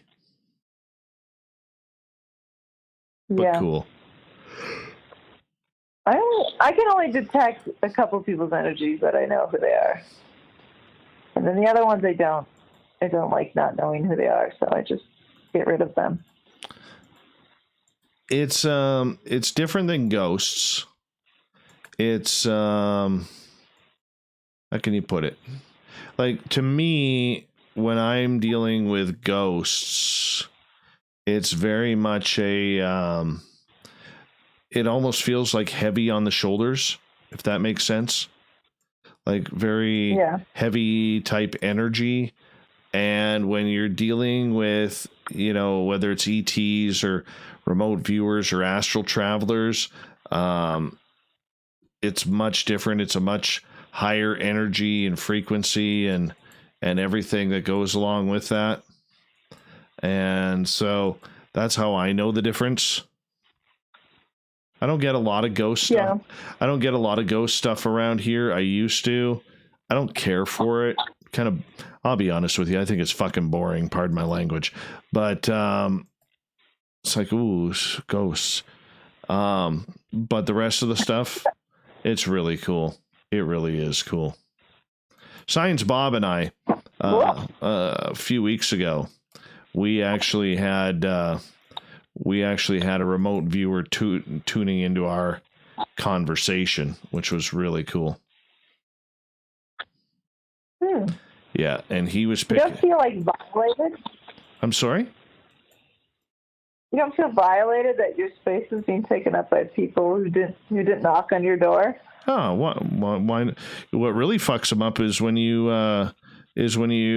call them out. I see you, or I hear you. I know where you are. Hey, nice glasses, right? I don't like that. Yeah, that's what makes it fun, is when you call them out. Right. Right. So, right. That's what we like to do. Or at least me, I get some kind of sickening enjoyment from that. That's just me. All right, 10 seconds until we're doing this live thing again. All right. Yeah. Yeah, we got 101 people watching on our YouTube channel. Thank you. All right. Cool. Yeah. Let's do this thing, shall we? All right, music's about to come on.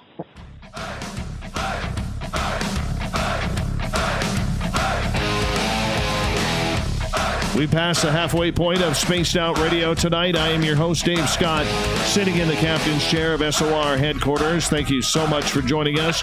Really appreciate your time. Want to remind you that if you missed portions of this show or others, you can check out our free archives by going to youtube.com/Spaced Out Radio. Just do me the favor, hit that subscribe button. And, of course, our website, spacedoutradio.com, where we have a plethora of features for you, including rocking out to Bumblefoot and reading up on Captain Shirk's SOR Newswire. Follow us on Twitter at Spaced Out Radio for the show, and my personal handle at Dave Scott SOR. Tonight we are talking with podcaster, as well as one of the brilliant minds behind Gaia. Melissa Tittl is with us. Her podcast, The Cosmic Cantina, can be found at thecosmiccantina.com if you want to check it on out. Melissa, welcome back to the show. Thanks for having me. Awesome. We're glad you're here. All right, let's start off with Nikki's question. She is asking, have you ever interviewed or talked to people who are alive now but had a reincarnated life in Atlantis?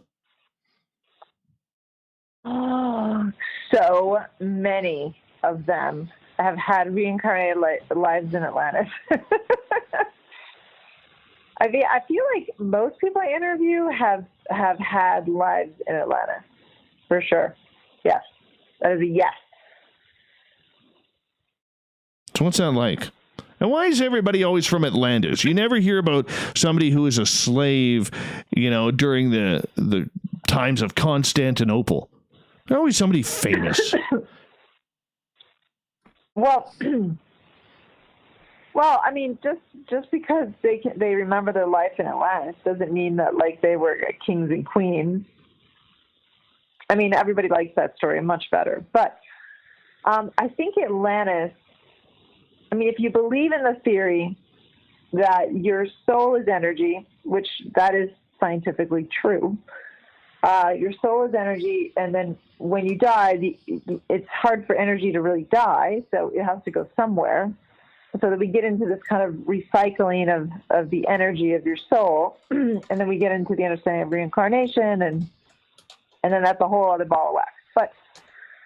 But if that's true, and the fall of Atlantis is true, and there was a lot of humans on this planet that would have experienced all this massive destruction all at the same time, and it would have been an imprint on your soul.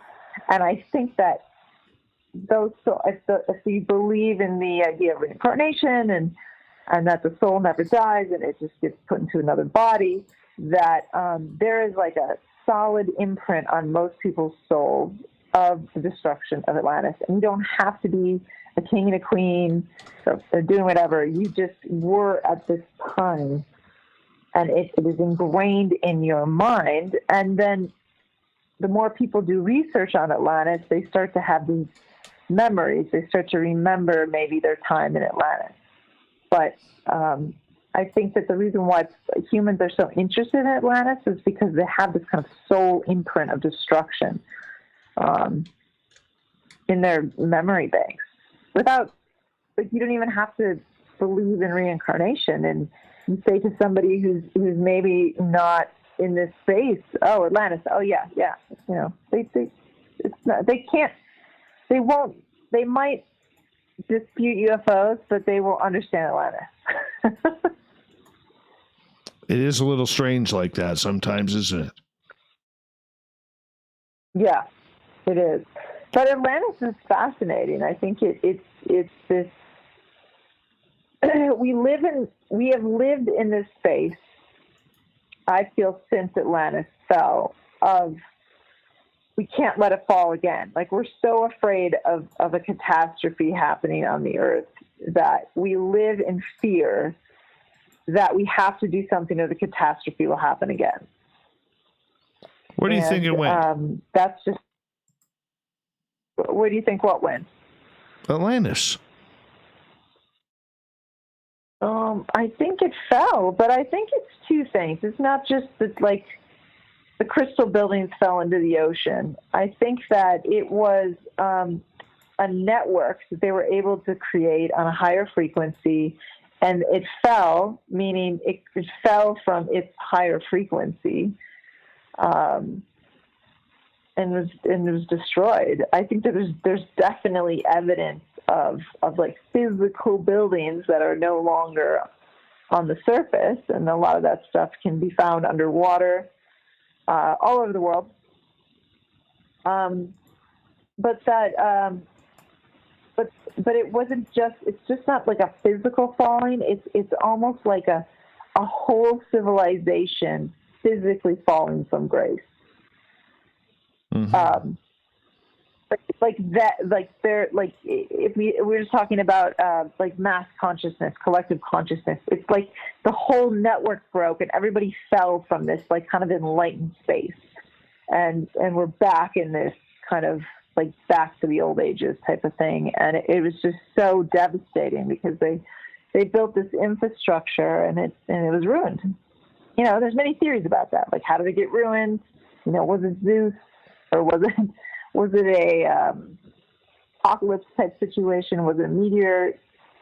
Was it really because they built a system that was corrupt? You know, there's tons of theories on how that happened. But I feel like it was literally a fall from grace for humanity at that moment in time, and that's why it was so devastating. All right, let's move on here. Kay Ingalls has a question in our YouTube chat room asking about the totems that you mentioned up in Alaska. What did the face... In Siberia. Or in Siberia, sorry. What did the face at the top of the totem look like?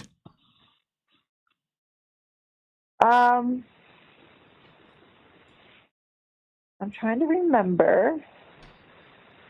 She should definitely look this up. 13,000-year-old totem pole in Siberia. It'll come up right away. I think it didn't have horns or anything. It had this kind of like grimacing face. I'm sorry, I'm trying to picture it in my head what it looks like. No horns, just kind of like a weird grimacing kind of like troll face. That's all I can say that it looked like. It didn't look like a specific demon or anything. You know, it's 13,000 years old, so maybe at one point it had other apparatuses on it, but it just had this kind of grimacing face. And so the archaeologist said that this was the oldest depiction of a demon that they found. That's eerie, especially if it's carved. Yeah.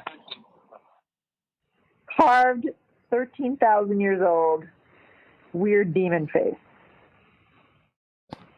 So out of all the stories that you have covered and listened to and heard the rumors of and the folklore and legends that go along with it, which one intrigues you the most that maybe nobody's heard of or very few have heard of?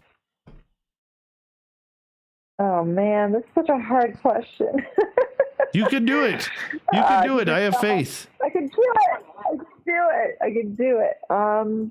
Okay. intrigues me the most. Hold on, let me go through my Rolodex of weird stuff.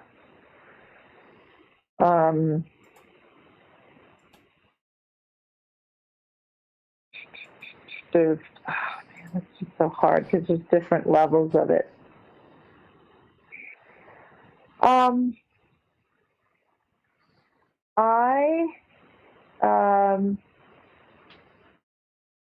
Such a hard question. Because you could literally pick a country and I would find something that was really cool that I would want to explore. I guess I was in Egypt last year, and I was with Graham Hancock, and we were scouting a bunch of locations, and we went down to the Tomb of Osiris, which is on the causeway between the Sphinx and the Great Pyramid. And it's basically a shaft, and you go like 130 feet down into the earth. And when you get to, there's several levels, but the bottom level before the very, very bottom level is all these like 4,000 ton sarcophaguses made out of obsidian stone. And you're like, okay, how do we get these down here?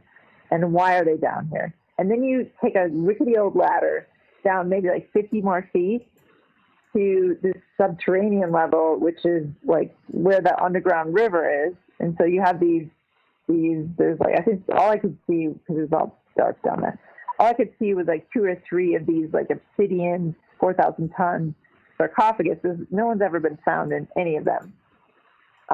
In the water.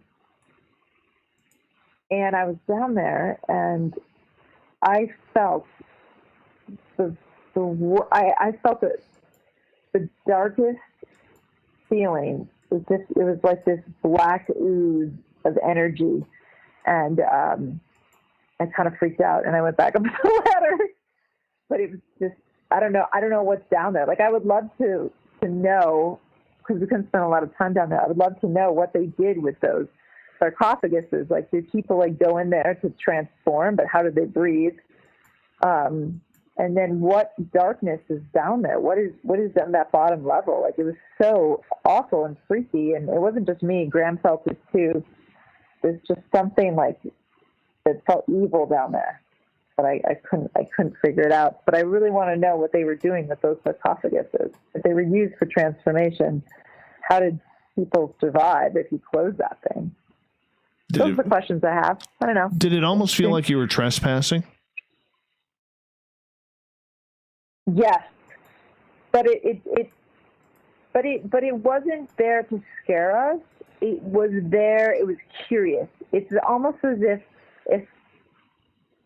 like the long fingers were curious, of like wanting to touch you, like wanting to see what you were. It was icky. It just did not feel good. Weird. I feel that there's a lot of that, all that old technology in Egypt, even the temples, some of the temples, they're so broken. They're just falling apart. With the Great Pyramid, they've dug holes all over it. So once a great technology is now kind of broken, it still works. There's people that go and meditate all the time and do weird stuff, but it doesn't. There's just like some weird darkness that has kind of taken over. All right. I don't know. It's a very, like, even the Great Pyramid, there's just like there's just something not right there. Anyway. All right. Just something that was on the tip of my brain. Let's move on here over to Twitter, where Greco has a hat trick of questions. First one: do you believe a person can reincarnate even if they don't believe in it, or is it cosmic driven?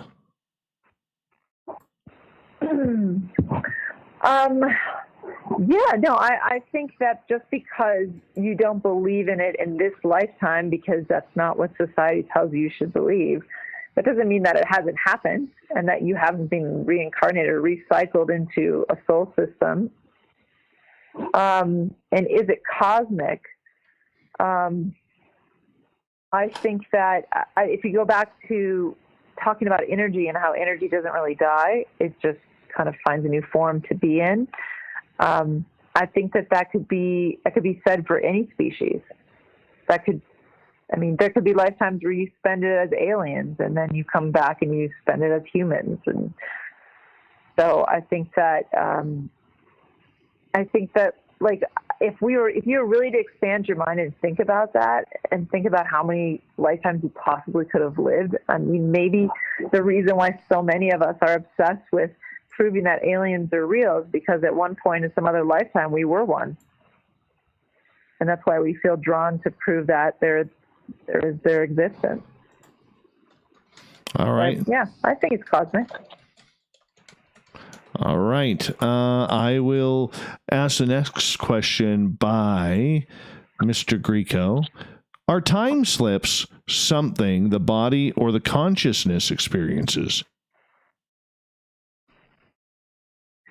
God, I wish I could talk to you, Greco. Well, if you're ever in Toronto, he does have his own Greek restaurant, and I'm sure he might even splurge for the ouzo.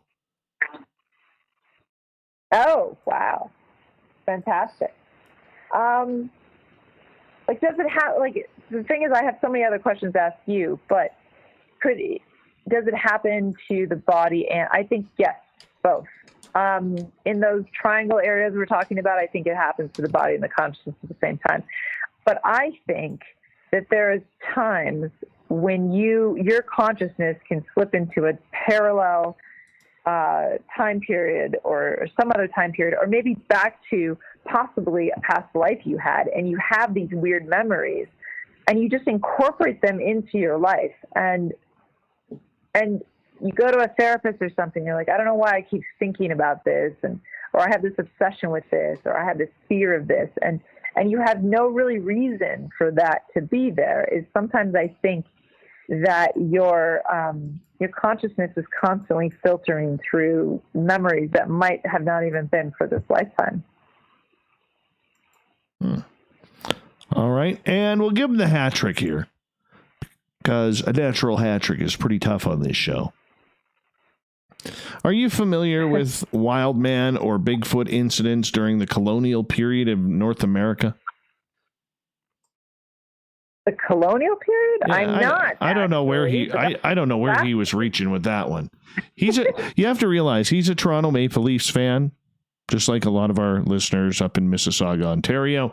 And, sometimes they get their history a little wrong because it's blinded by 1967, the last time the Leafs won the cup. I see. However, that sounds like a really cool story. Like, what if Bigfoot helped serve Thanksgiving dinner? Okay. The first Thanksgiving in America. You never know. I don't know. I never thought about it. I never heard anything, but it could happen. It could have happened. All right, let's get to Joe's question. And Joe has very nice hair in California. He wants you to know that. And he is asking... Yeah, he's got beautiful hair, to be honest. Uses a good mane and tail shampoo that keeps it soft and silky, apparently. And he is asking, could the totem that you were talking about earlier at the top of the pole have been a representation of Bigfoot? That's an interesting take. It didn't look like a Bigfoot face, though. You guys should all Google this, but it looked more like a gargoyle. It doesn't look like Bigfoot. There doesn't seem to be like a beard or like a, it doesn't. I don't know. That's not the first thing I thought of when I saw it, but that is interesting. I mean, it could be. Could be. Never know. Maybe they created the 13,000 year old totem pole to scare Bigfoot away. Oh, interesting. Never know. All right, let's move on here. Getting back to the mysteries that are out there, let's focus on North America here. there's a lot of weird and strange that happen here. We have sea monsters, we have Bigfoot, we have Dogman, Thunderbirds, you name it. Even going back to pterodactyls. Never mind the ghosts, the aliens. We have giant bones. Giant bones, exactly. We got a little bit of everything around here. Which mystery do you think we're the closest to solving?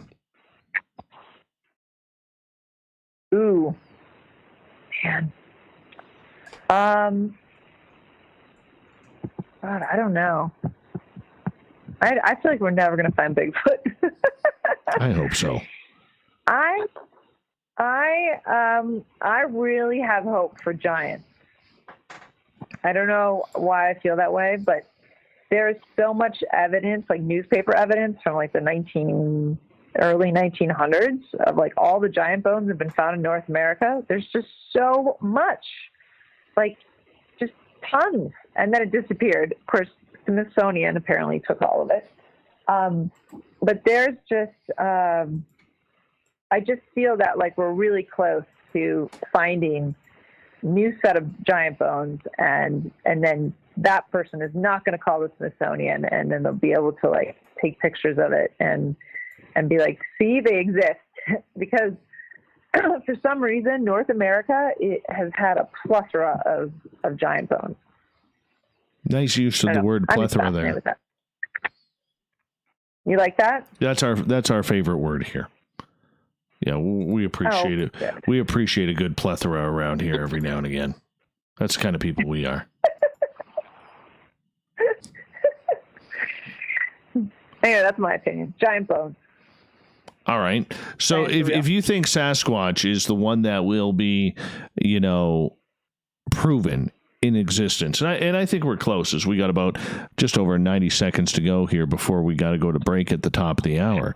Do you think that it's going to be something scientific, or do you think it's going to be just somebody walking through the woods that comes across a body? Because there's a lot of people walking through the woods and not many people finding a body. Right, but I'm speaking about giants. Giants are different than Sasquatch.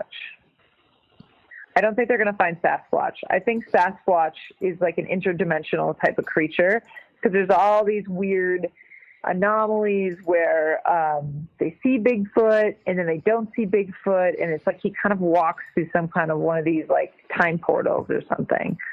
It's like they're there and then they're not there. And then there's also these weird things where people see Bigfoot, but then they see UFOs and they see lights in the sky. It's almost as if like a portal opens and all this weird shit comes through. So I don't think you're going to find any Sasquatch, any Bigfoot bones, but I'm talking about like giants, like physical giants. That's what I'm saying. I think that they're going to find actual giant bones. Where are they going to find them? Where are they going to find them? Well, they're all over. They were all over. They're gone now. But in the early 1900s, they found tons of giant bones in Illinois, Midwest area, California, Catalina Island, Alaska, probably some in Canada. I don't have any documented as I know right now. So you can't tell me they've dug up every single weird grave site. I mean, there's still got to be others that they just haven't found yet. Intriguing. Well, we're going to have to see where this goes. We're going to go to break here at the top of the hour. We have the lovely and talented and definitely smart and sassy Melissa Tittl with us tonight. Her website, melissatittl.com. Now, if you've heard her name before, probably in a couple of areas. She's a director of original content for Gaia, as well as she has a great podcast called The Cosmic Cantina, which you can find at thecosmiccantina.com. So make sure you check that on out. So we have Melissa for another 30 minutes. Then we got the SOR Newswire and the Thought of the Day. Stay tuned. More Spaced Out Radio coming up right after this.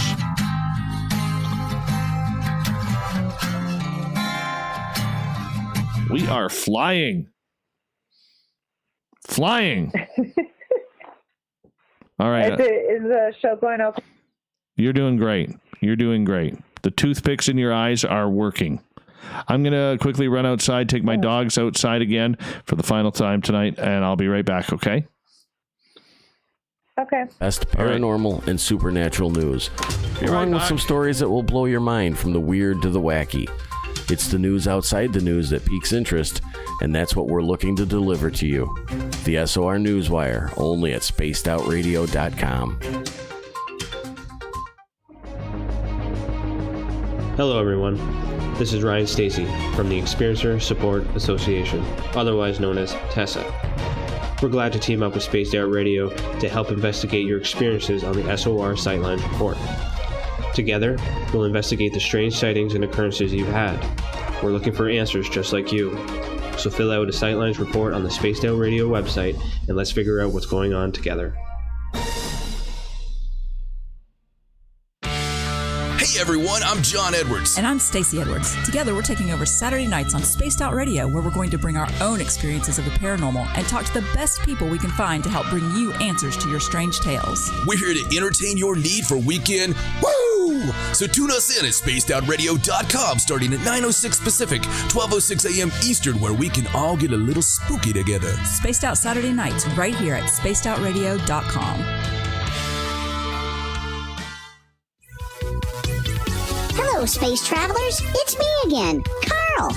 Don't forget to join the Space Travelers Club for just $5 a month and follow Spaced Out Radio on Twitter at Spaced Out Radio. Our Instagram, Dave Scott SOR. Our Facebook page is Spaced Out Radio Show. Our archives are free at youtube.com/Spaced Out Radio. Come woo it up with Spaced Out Radio today.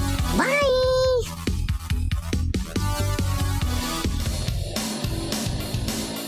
We all know on Spaced Out Radio we love a good beard and mustache, so why not take care of your facial hair with Mighty Moose Beard Oil?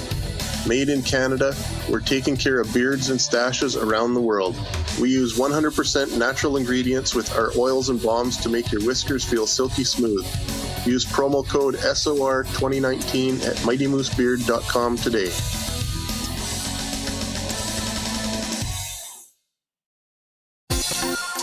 For the price of one cup of coffee a month, you can become an SOR Space Traveler.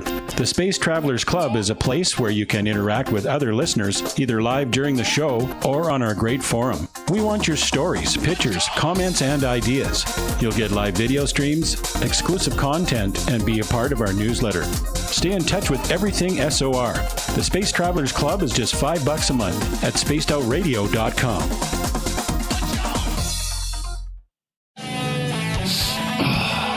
I'm feeling a little spicy tonight. What to do? What to do? Why not get Bumblefuck? 4 million Scoville units of pure hard rock. Bumblefoot hot sauces come in 3 flavors. The burning Bumble. Tone it down a bit with Bumblicious and throw the sauce on everything. Spice it up. Bumble me, baby. Bumblefoot hot sauce. Get it today at kajans.com. The party is always on at the Moose Vancouver. The Moose Vancouver is where you want to be when visiting Canada's West Coast. Open until 2 a.m. nightly, the Moose cranks up the rock while serving some of the best rated food in the city. The menu starts at $6.90. So much. Sweet. Got this annoying bird in my neighbor's yard. Every night for like the last 3 nights, it's been going crazy at night. Oh, no. It won't shut up. Will not shut up. But that's okay. I'm going to look for Bigfoot on Sunday. I gotta go. Okay. I'm gonna go check my. I have a gifting site out here in the forest. I'm gonna go check it out. Me and Little Marky Spender, my buddy. Okay. Yeah. We haven't had any. Well, maybe aliens will show up. Hopefully, but we haven't had any action there in 3 years. Hi, Lie. Good to have you here. Yeah, we haven't had any action there in like 3 years since our area was devastated by forest fires. Oh no, that's terrible. I know.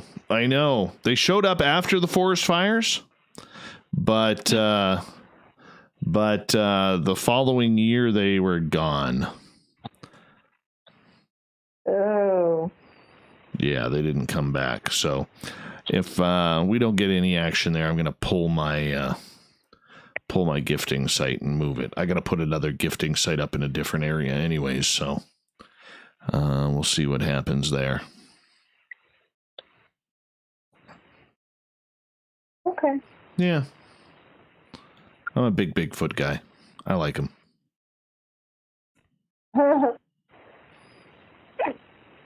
Yeah. I like Bigfoot. I'm they're not that diehard though. Like I know some people are just like Bigfoot for life. But I think he exists. Me too. I've seen him. I think he's out there. I want to see him again. I do.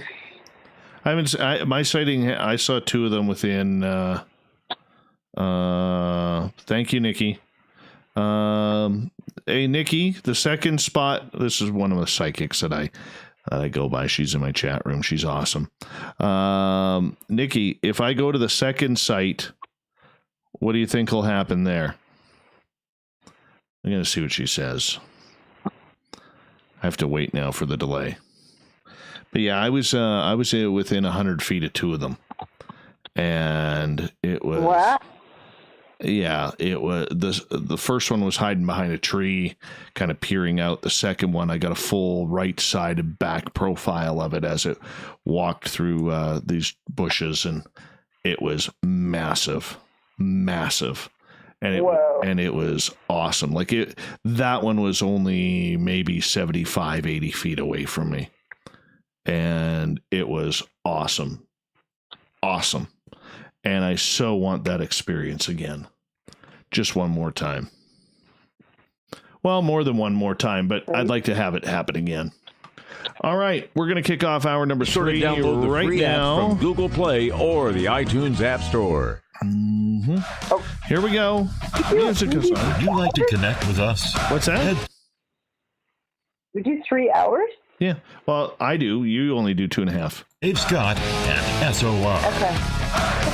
Third and final hour of Spaced Out Radio is underway tonight. I am your host, Dave Scott. Thank you so much for joining us. We really do appreciate your time. We welcome back everyone listening in on our terrestrial affiliates around North America and on the digital side on Revolution Radio and TalkStream Live. Remember, you can check out all of our archives for free by going to youtube.com/Spaced Out Radio. Just do me the favor, hit that subscribe button.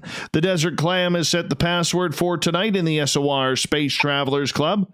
Auditorium. Auditorium is your password. Use it wisely, Space Travelers, as the Clam sets the password each and every night right here on Spaced Out Radio. Our website is spacedoutradio.com, where we have a plethora of features for you, including rocking out to Bumblefoot and reading up on Captain Shirk's SOR Newswire. Follow us on Twitter at Spaced Out Radio for the show, and my personal handle at Dave Scott SOR.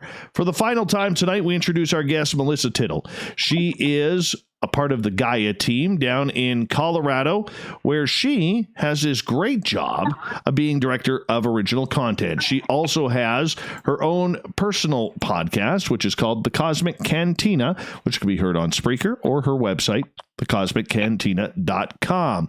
Melissa, thank you so much for joining us. Really appreciate the time that you've taken for us. Thanks for having me.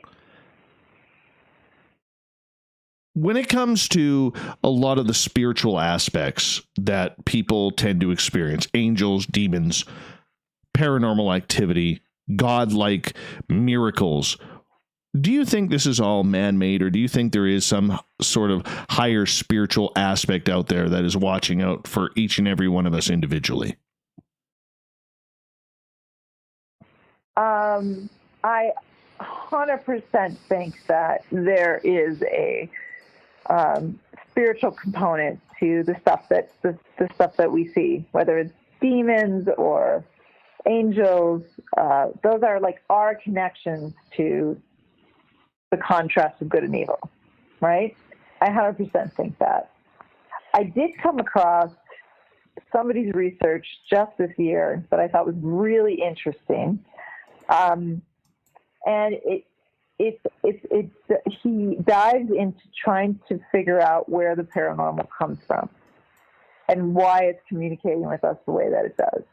And his theory, his name is Patrick Jackson. He's in the UK. His theory is he's a reverse engineer, and he created a device where he was able to communicate with another device. I'm saying this, his research so wrong right now because it's so complicated.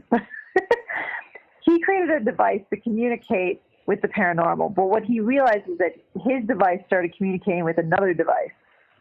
And he discovered that when he was trying to communicate with the paranormal, he was bringing in these kind of silver balls, kind of like an AI system that he was communicating with.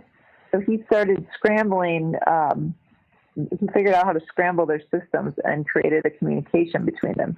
And he noticed that a lot of times in haunted houses or places where there's a lot of activity, these little silver balls show up, and he has tons of pictures and he has tons of data that he's publishing in the book. So I found that really interesting. Now, I also believe that there are angels and there are gods and there are spirits and there are demons and there's energies that we are interacting with that are on another different dimension of existence. But his research is really interesting because what if there's two things happening? What if there's this spiritual component and then there's this AI that's kind of interfering with us at the same time? And his theory is he doesn't even think the government is running it. It's like some ancient AI system that's just placed here that causes apparitions and for us to have this innate fear. Like it kind of creates that subconsciously in our heads. Now, that's a really crazy idea. However, I just thought it was really interesting because, like, what if both are existing at the same time? This leads to Joey's question in our Space Travelers Club on our website. If consciousness comes from the brain, where does the awareness come from, in your opinion? That comes from the field. So not everything is really existing in your brain. It's existing in you, but also like a field of energy. Like think of like an ocean of energy. It's just constantly waving with information all over the place. You're walking into it, you exist in it. It's everywhere and it's connected to everything.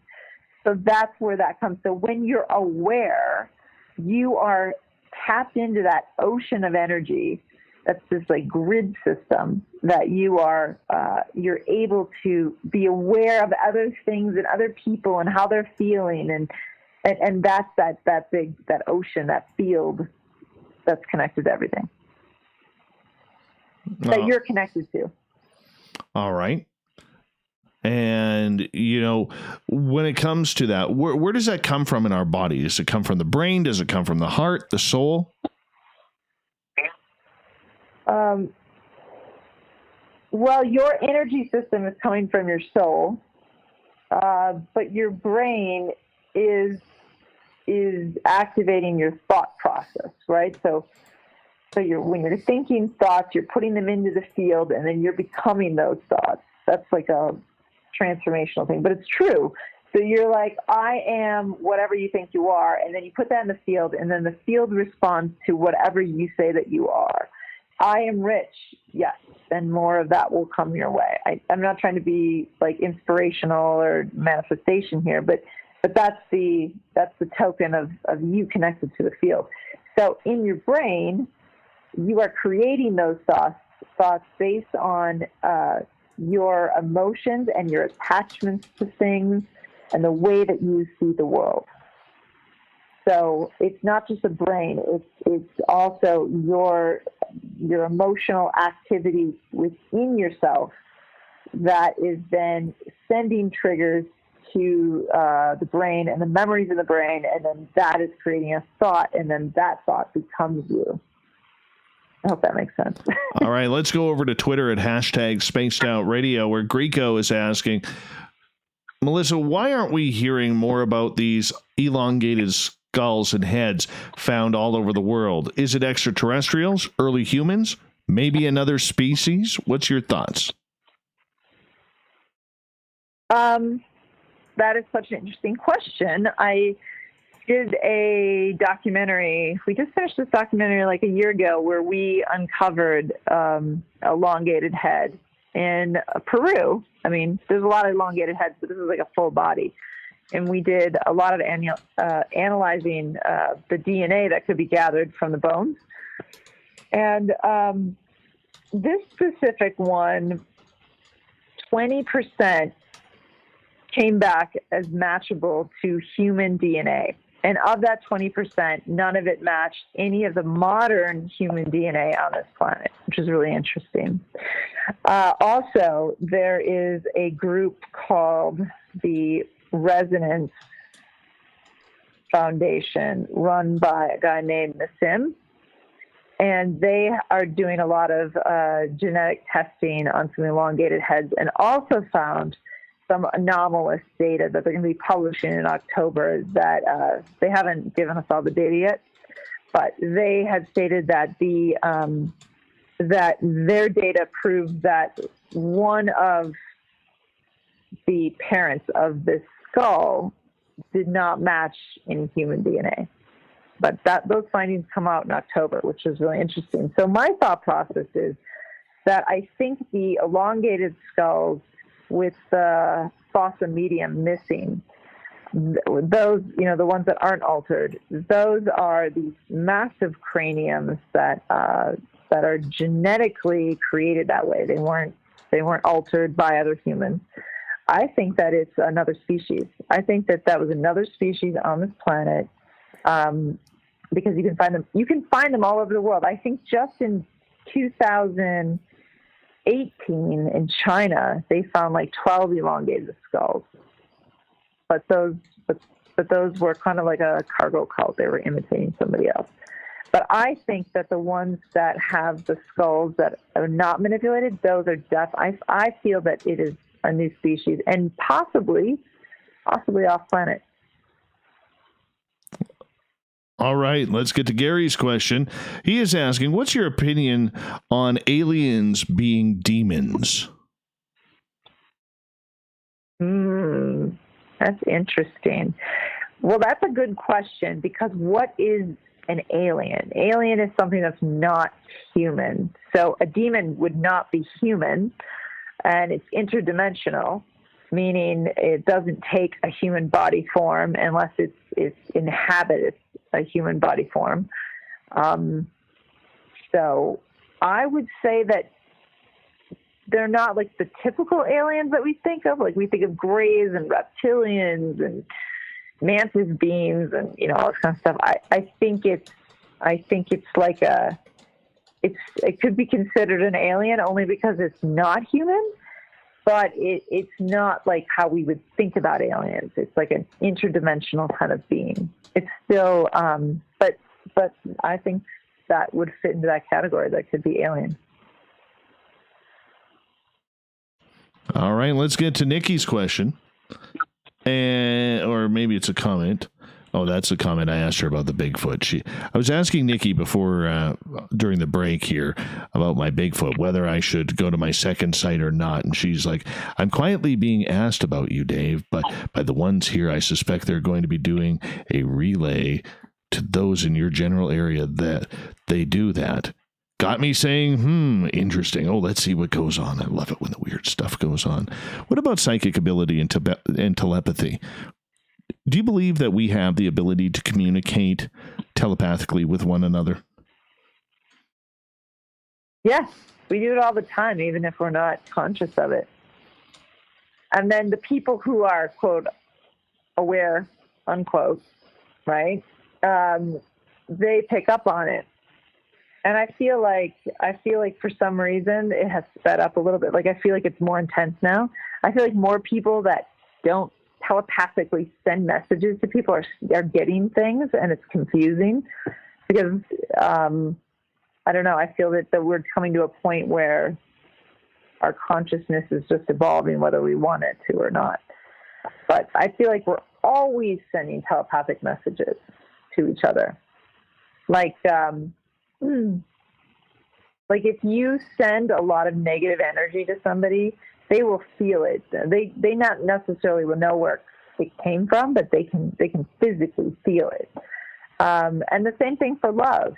Like if you send somebody a lot of love or healing, they feel it sometimes, but sometimes that person can't physically know that that's you, but they do feel it. And I think it's the same for messages. I think that we have no idea what the human body is capable of. Like we're barely on the tip of understanding how powerful we are and how much really supernatural things that we can do.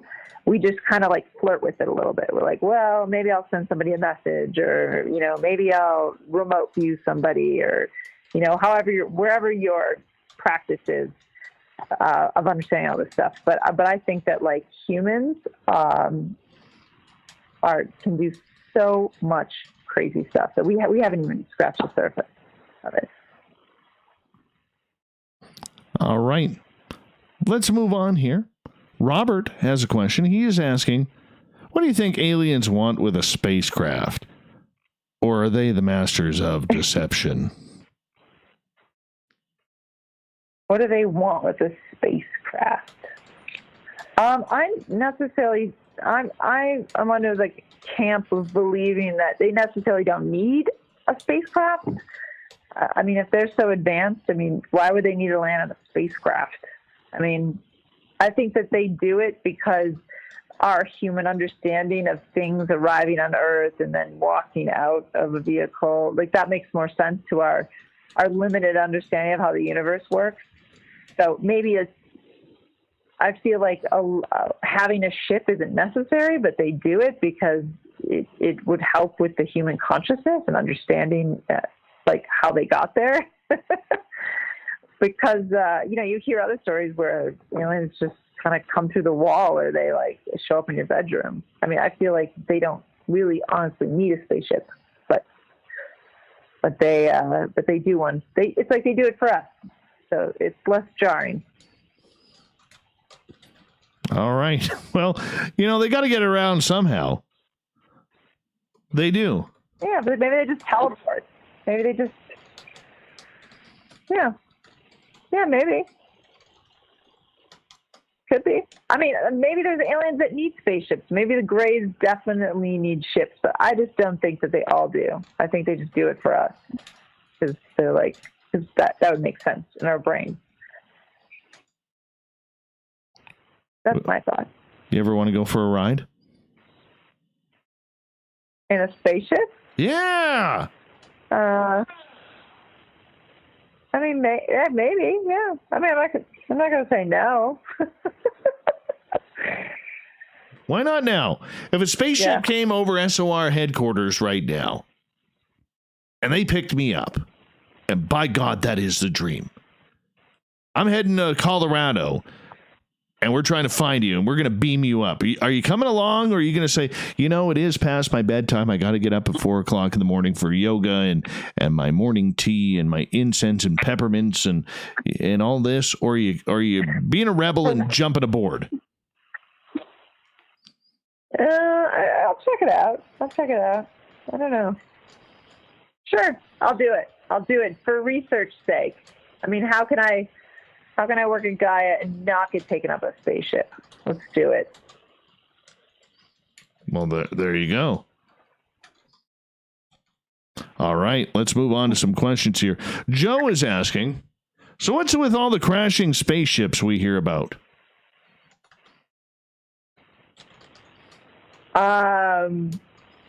Well, those aliens need some spaceships, I guess.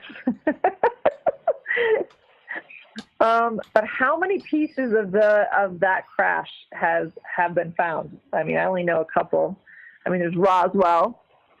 I know that there's a couple when I covered some of the MUFON cases where they found like little tiny pieces of shard from the ship that apparently had crashed. But like, how many pieces of like broken UFOs have people found? Lots. Kecksburg. Roswell, Corona, San Augustine, Shag Harbor. Just to name a few. They all have huge. Well, I mean, we don't know how much because, you know, the Army kind of comes in and steals all that stuff before we get any toys to play with. Right. Yep. Exactly. Leah has a question. She is asking, have you ever experienced orbs, and what do you think they are? Orbs. Interesting. Yes, definitely I've experienced orbs. I had some in my place, actually. I think that they are interdimensional beings that are communicating with us. And sometimes we can see them and sometimes we can't see them. There's other theories that they are different forms of energy, but again, that just makes me feel like it's interdimensional beings and they're communicating with us, but I haven't figured out how they're communicating with us. But that's my theory on it from the people I've interviewed. All right. We are down to like 2.5 minutes. I'm going to try and squeeze in a couple more questions here before we got to say goodnight to you. Gary is asking, what do you think, Melissa, about traveling in a spaceship? Do you think the G-forces would kill us?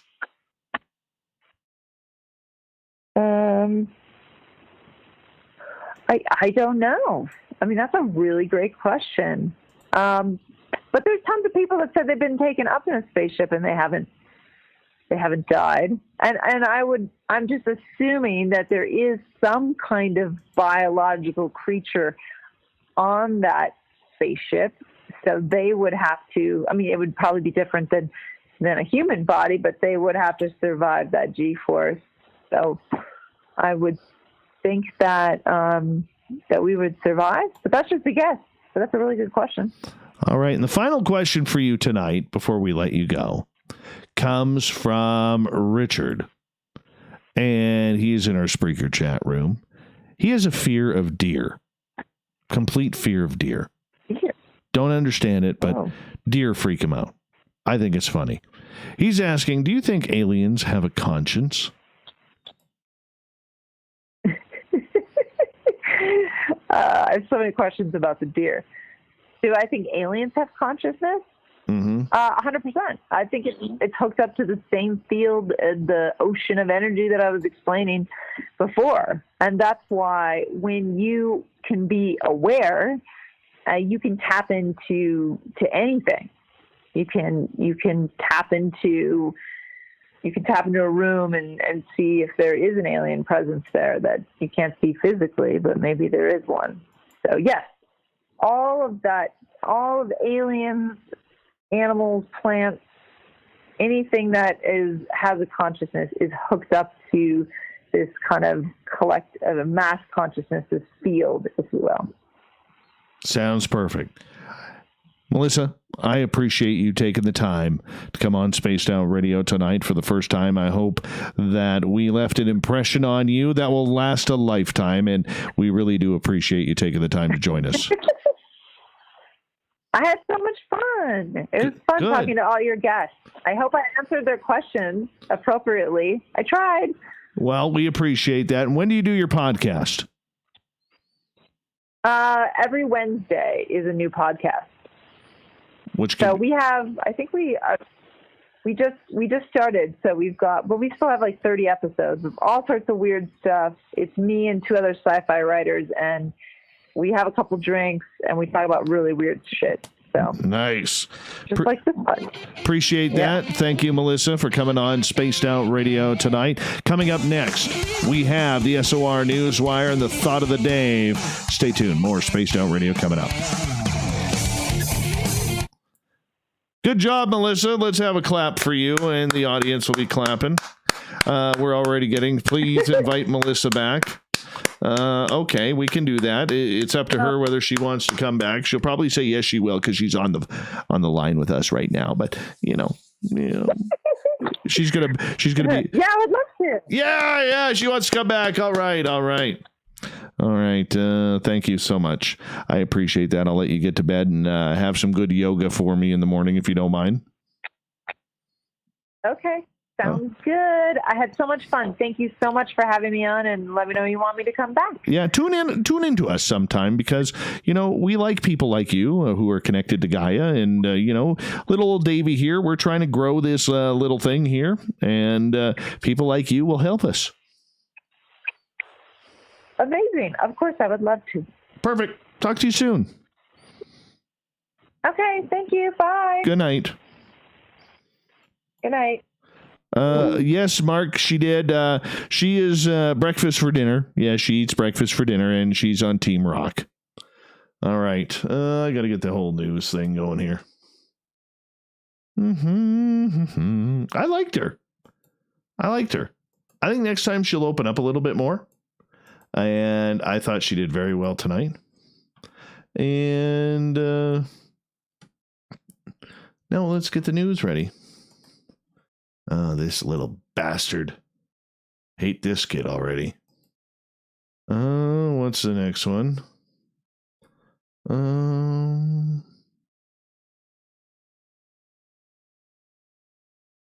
No.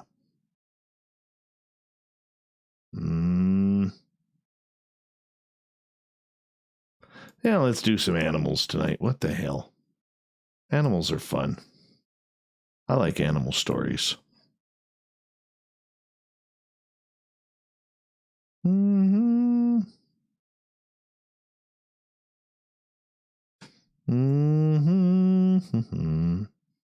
God, cows are stupid. Yeah, another. That would scare the shit out of me there. Let's go there. Mute. Okay, that works. Oh, yes, perfect. That's a nice story right there, Captain. Oh, yeah, we're going to go join Drex here in a couple minutes. Oh,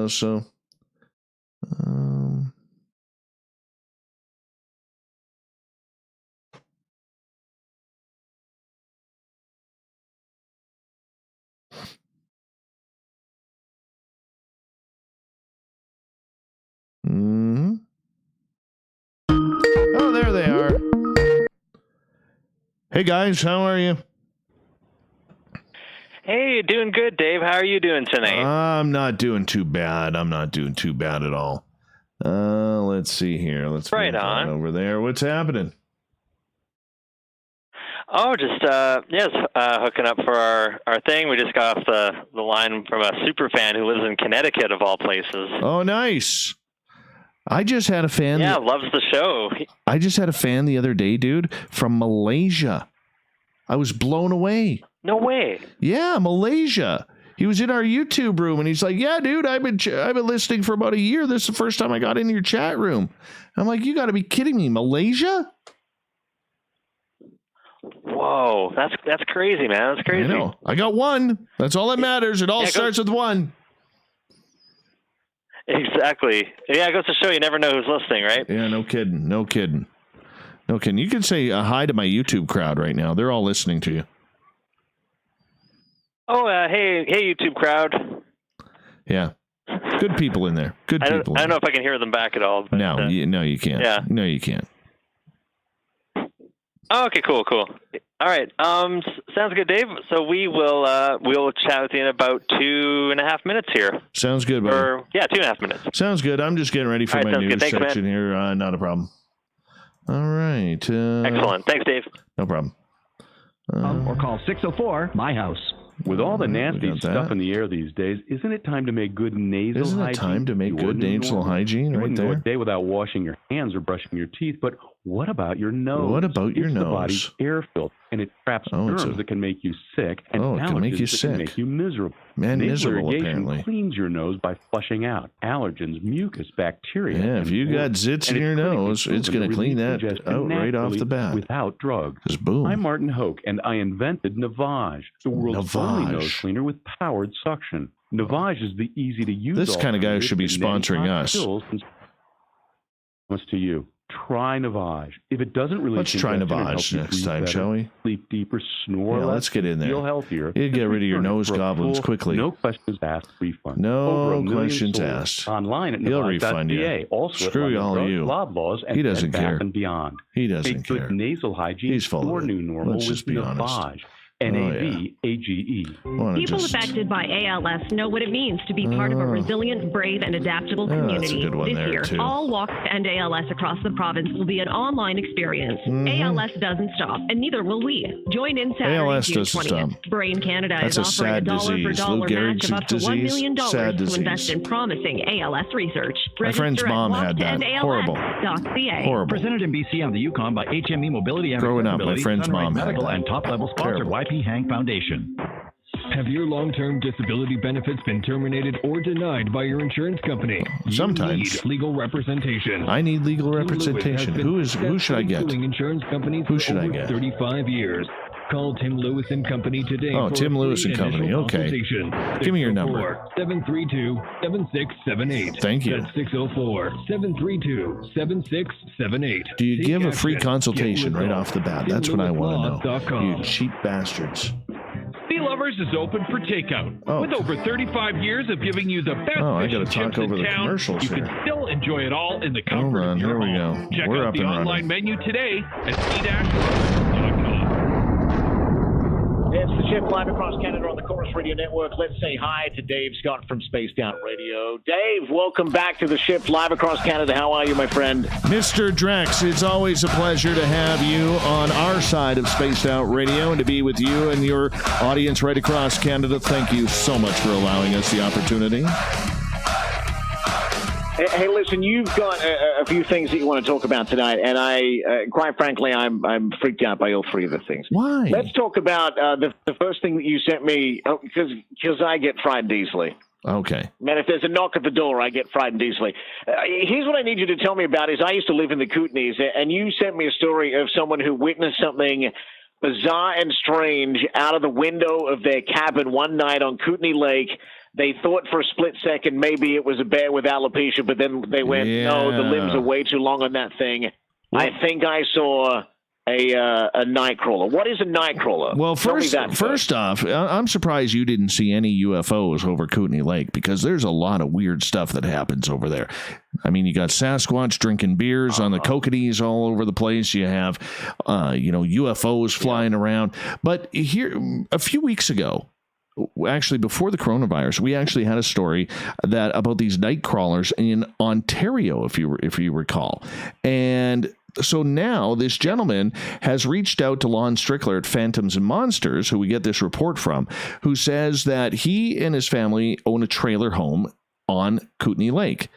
And this trailer was used as a summer getaway destination. His parents and him would visit for a week or more each summer. The trailer, quite old, but you know what? It still was in a beautiful location. The trailer sits in the middle of a cedar pine forest. Well, one night, here he is getting ready for bed. It's around 9 p.m. outside the cabin. It's very dark outside. The trees have blackened everything around. And all of a sudden, there just seems to be something illuminating the porch area facing the lake. So being a curious chap that he is, he thinks it's a car. Maybe there's a vehicle parking in the distance. And this creates an orange glow that gets a little spooky, especially when it's raining. But at around 11, he was still sitting up in bed reading when all of a sudden he decided to take a glance outside the window and saw this light starting to shimmer. And what he saw was almost a glowing white creature, which was moving through this semi-lit area, casting a shadow over the window. And it had long, spindly limbs. He could see the contours of emaciated ribs on its side. It's hard to estimate the height, but normally they're around anywhere from 5 to 7 feet tall. All right. And here it was just walking in kind of like a crawl, much like a child would, just step, step, step. It put so much fear in him, he couldn't move. He pulled the Drex, could not move. So scared. And he wanted to believe that this was happening. But, this is a number of reports that we have had recently about these night crawlers. and nobody seems to know what they are. They're very fleeting. They're very rare. But the one thing we do know is people who see them, they are very, very freaked out by how they glow and how they look, because they just do not look normal. You've sent me videos of these things, apparently, caught on camera, right? Yes. Yeah. Yeah. They're not fun. Yeah, I still can't, like, that's imprinted on my brain, what the video you sent me. So sightings in Ontario, sightings in BC. Where else are people seeing this? I guess right across the planet, or are there specific areas where these things have been? These have been seen in the Yosemite National Park. They have been seen in the eastern United States as well. So it's nothing that seems to be, protected by a border or anything along those lines. And basically, to be honest with you, and let's have some fun with this as well, it looks like a giant pair of MC Hammer pants walking, but the knees are almost going backwards as it's walking forwards. Yeah, it is creepy. Hey, listen, there's another creepy thing that we need to discuss tonight. We've seen the movies, and we've always heard the stories. We've seen the documentaries on History Channel about what these people could be, but there are reports of the Men in Black in Calgary. Why? Why would Men in Black need to be in Calgary? And explain it, because some folks don't even really understand what Men in Black is. Who are these people? Do we know what they get up to? Okay, there's two ideas of what the Men in Black are. Number one, they are some sort of government spies, okay, to people who experience weird and strange occurrences. They sometimes appeal to the fact that these Men in Black all of a sudden show up driving like 50s styles cars, dressed in all black, including the black fedoras, black neckties, and black suits. Everything is black, including black sunglasses. And they apparently have had a real history of telling people, yeah, you didn't see what you thought you saw, so let's just forget about it and move on and never talk about this again. There's the other faction out there that believes these Men in Black are actually an alien-type species. So when people have some sort of UFO or extraterrestrial encounter, that sometimes these alien Men in Black show up and give a little bit of a warning once again. And they don't look human. Their skin is very, very pale white. Some of them do not seem to have ears, no eyebrows, no facial hair, no hair underneath their hat sticking out. So this is a real freaky phenomena for a lot of people. Now, for the most part, people believe that this is some sort of American agency, alphabet agency, hidden within deep of the NRO or the NSA or something along that line. And they seem to have free will across any border that they want. And considering Canada is a very close ally and neighbor to the United States, when people up here seem to have alien encounters or experiences, I could tell you, man, that they do not whatsoever have anything to do with being very, very courteous or kind. So this happened in Calgary.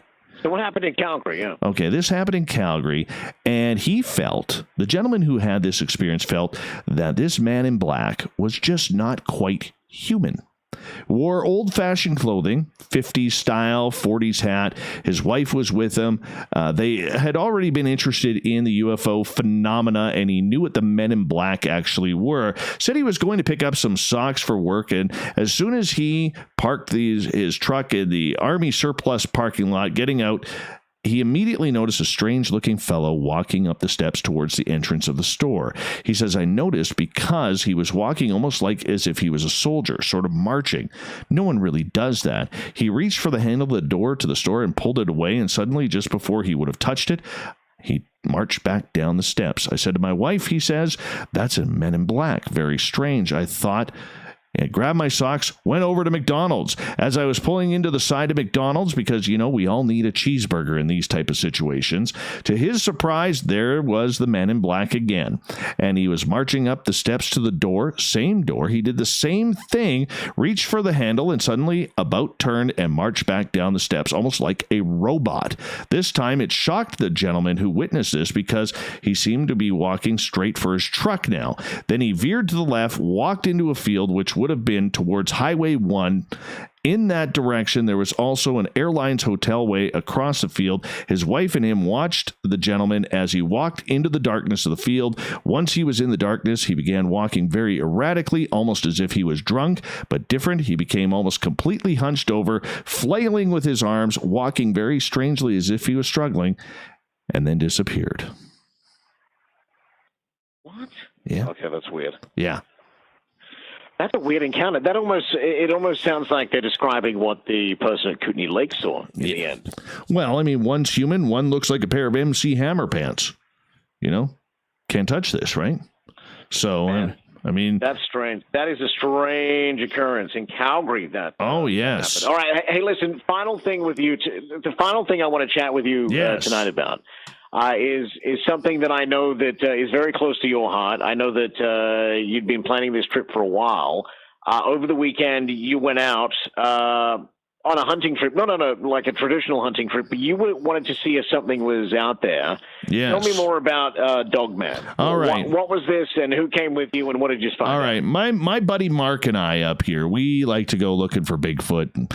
And now, over the past couple of years, I have had 2 Dogman sightings up here reported to me. One was from a couple of First Nations from the Cannon Lake Indian Band who were out hunting near a lake. And they, they were out hunting for black bear during hunting season. And the one brother raises his rifle up to what he thought was a bear standing on its legs.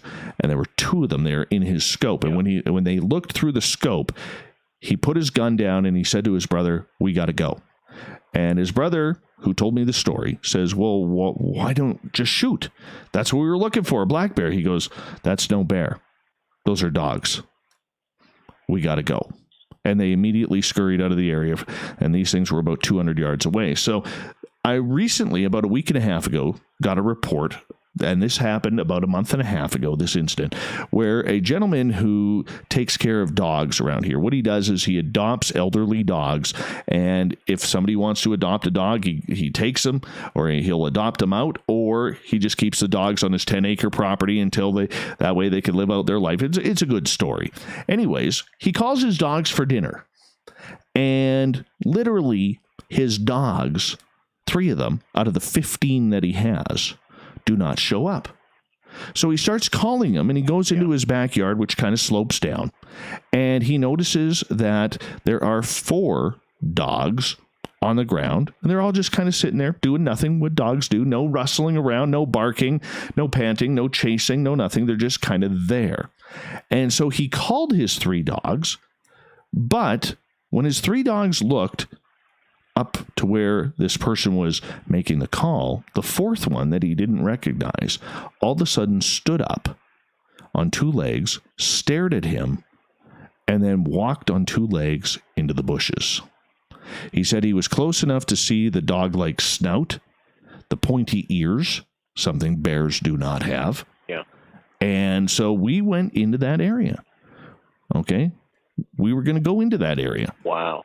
All right. Now, the problem was we didn't get to go. The gentleman got a little bit of cold feet and said, "Yeah, I'm not ready for this. I'm not ready." Because he's a little scared. He's a little intimidated by what he saw. So I'm trying to rebuild his strength to let us go on there and check. Yeah. Because when you're dealing with something like that, the biggest thing that people have, Drex, is they have a fear that they're not going to believe, that they're going to people are going to talk to them that they're crazy, okay, and think that they're going to all of a sudden be frowned upon in their town, in their community, among friends, or whatever it may be. And we live in a small community up here, so it is a little bit. Have you? I was going to ask, have you had a conversation with someone who's seen one of these creatures up close? Yes. And what have they told you about them? What are their personality? What are their characteristics? They have never been more scared in their lives. In fact, there are a number of reports in the United States of hunters who have drawn weapons on this creature, and they almost get like a telepathic message from the creature that basically says to them, "You better put your gun down and not pull the trigger, because something really bad is going to happen if you do." And all of these hunters, literally put their guns down and get the heck out of this area immediately. Right. So the dog man is essentially a predator. Huge predator, apex predator. And what people believe is this dogman, which up until recently hadn't been seen west of the central United States, is all of a sudden looking for new territory to expand because they believe that it is following the same territories as Sasquatch. Now, that's what I want to see in a pay-per-view, my friend. I want to see Dogman versus Sasquatch in the squared circle, in a cage match. Anything goes. That's good pay-per-view for me. Vince would pay big money for that. So. I think so. So when do you plan on going out again and seeing if you can find and maybe get some evidence of Dogman? And let me ask you that as well. Has anyone ever taken any photographic evidence of a Dogman? I'm yet to see any. You know what? Butch Witkowski, who comes on my show the final Monday of every month, I actually talked to him about this because he is in search of this same creature in Pennsylvania. And he actually sent me footprints of a photo of footprints of this creature. And they are not like anything I've ever seen. I will send them to you after our segment is done here. Yeah, send it over. Oh, yeah. Oh, wow. Yeah. Okay, man, I can't wait. Man, that is so much stuff that we went through tonight. I can't wait until you actually get to go out and see if you can find some evidence of Dogman, because I want to hear about that as well. But thank you for scaring the living daylights of all of our Canadian listeners. Hey, next week when we're on, I'll also give you an update. My friend Mark and I, we're going into the bush. We're going to look for Bigfoot, where we've had a couple of instances in the past. Interesting. All right. Let's meet here again, I guess, a week from tonight, and we'll see how you go with it, all right? All right, buddy. You take care and have a great night to all your listeners and my listeners as well. We love having you on here on Spaced Out Radio as well, Drex. Thanks, buddy. Appreciate it. There you go. That is Dave Scott from Space. All right. We continue on here. Let's get right to the news, shall we?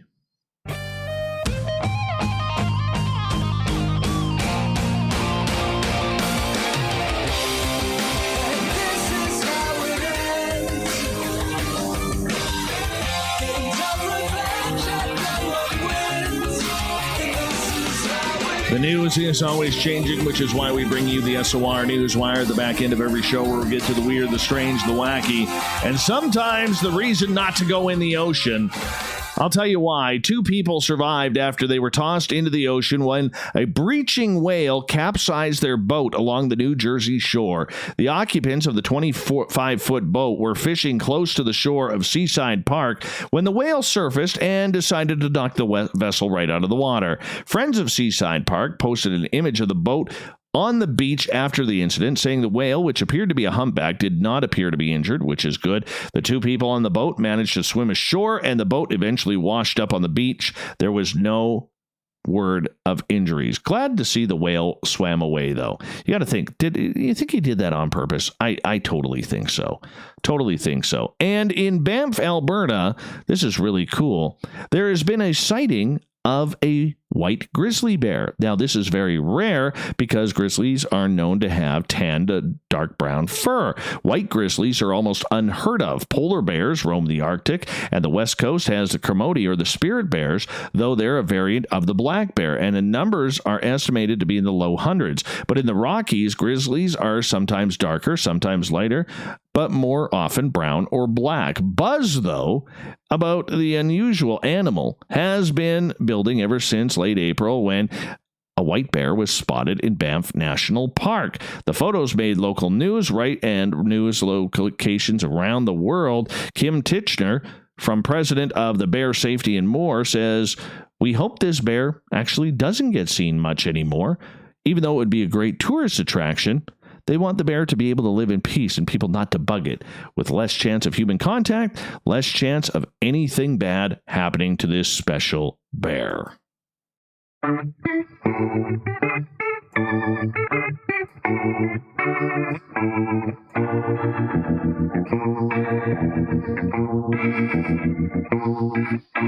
Thought of the Day happens every night at this time, where we ask a question on our Facebook and Twitter pages, then read your responses on the air because we love the audience participation around here. Today's Thought of the Day is as follows. In your opinion, who is the best researcher of the paranormal, UFOs, or cryptid world? Let's start with Marty, who posts his weird-looking kid clown on Twitter at #SpacedOutRadio. For overall research on everything dealing with the paranormal, John Tenney gets his vote, because not only does John do good research, but he keeps things unbiased and makes his work easy and fun to digest. Isn't that true? Totally true, Marty. I agree with you. BG's down in Australia, how's tomorrow looking, by the way, says John Tenney as well as Walter Bosley. That's a fantastic choice. Kristen, she's a little biased.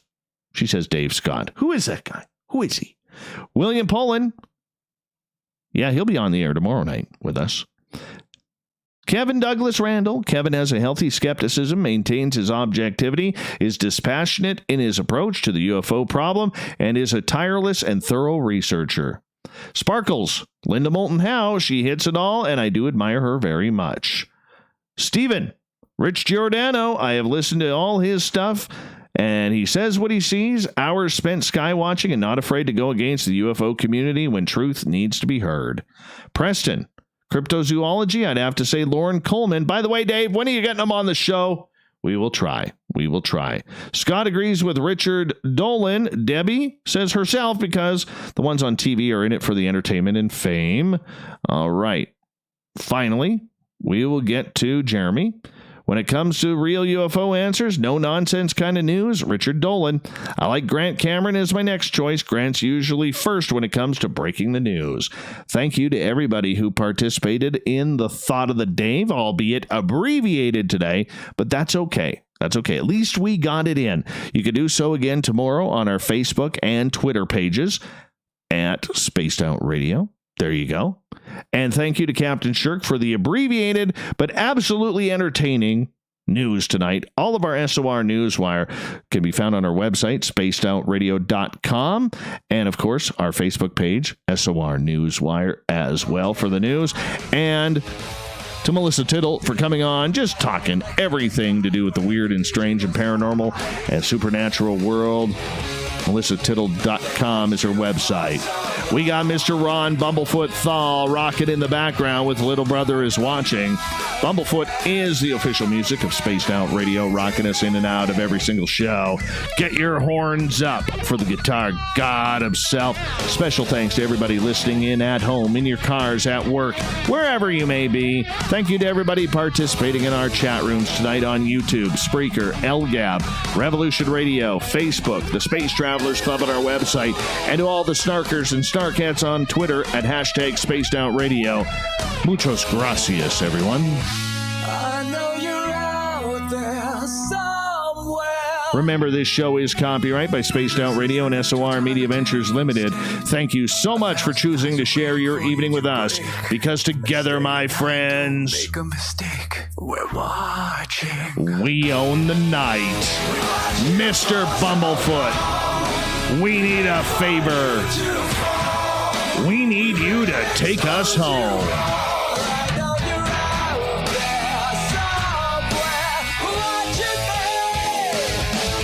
Remember, everybody, the Woo Train may have docked for the night, but tomorrow we will ride again. Your seat is still available. Your ticket never expires. Come join us for the wildest ride of your life. Good night.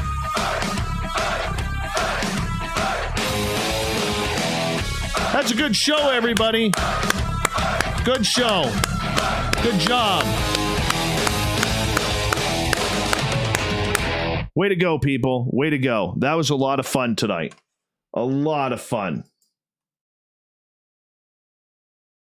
You should be proud of yourselves. You should be very proud of yourselves.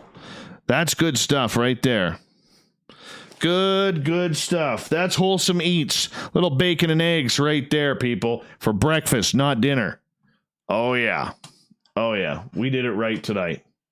Very happy with this one. Very happy with this one.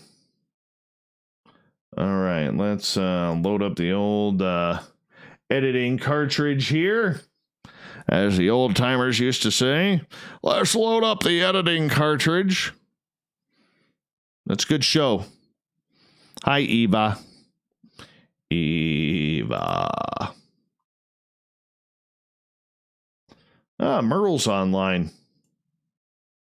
Merle. Merle. Merle. Oh, Merle. Oh, Merle. Oh, where's my garbage can? Oh, where is it? Oh, it's way up there right now. I know you're out there somewhere watching me, motherfucker. Hey, hey, hey, do do do do. Hey, hey, hey, do do do do. There we go.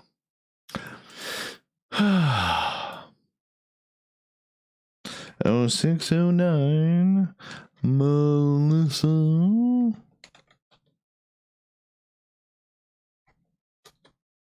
And let's go the old 0609. KZAX. Well, there we go. Hi, M. How you doing? Where's your where are you from, M? You're kind of new. Right on. Are you Men in Black too? You kind of got the fedora for it. Can actually see your picture, unlike half the pictures on here. Oh, let's go Dropbox there. We'll move that over here. And we will go, we transfer there. Good night, all. Dashboard. That's where we need to go. Dashboard. Dashboard. Blackhawks in 6. Come on. Come on, people. Although I do love Jonathan Taves. That kid could play hockey. I'm a little biased because, believe it or not, there is like a long, long lineage. He's married to my mother's cousin's daughter. Or my mother's cousin's daughter. No. My mother's cousin's daughter's daughter. That's the chain right there. My mother's cousin's daughter. No. My mother's cousin's daughter's daughter. That's what it is. I don't know what the fuck that means, but that's the chain. I'll be right back, guys.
All right. So, how we all doing? How we all doing? All right. We got this loaded up. Hey, Gutter, I wanted to chat with you. You and I got to talk this week. All right. I got an idea that I wanted to pass forward to you. So if you're still here, Gutter, let's hook up this week. All right. We're downloading the show. Here we go. Bang, bang, bang. Let's see if my troll is still. Hey, Autopilot, thank you so much. I appreciate the super chat. That's awesome.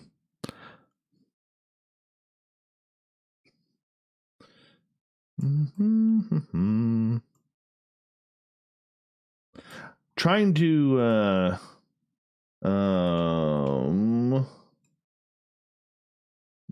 what am I doing here? Spookles, I still got to talk to you. If Spookles is here, I still got to talk to you.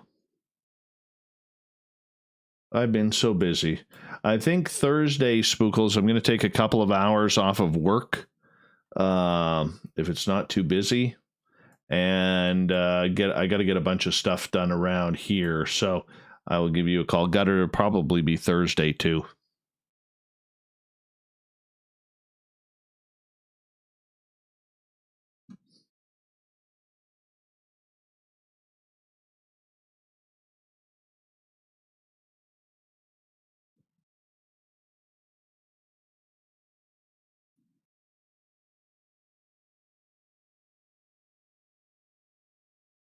All right, let us start the old. Oh shit! I gotta find that file now. Oh, where is it? There it is. I got to get a new video card for my computer, or video card update. So I got the Gavinator having to do that because otherwise my screens keep switching on me. That's not good.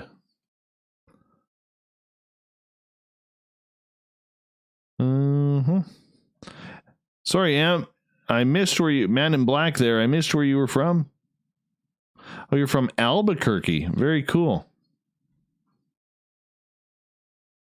I always wanted to go there and see the hot air balloon thing.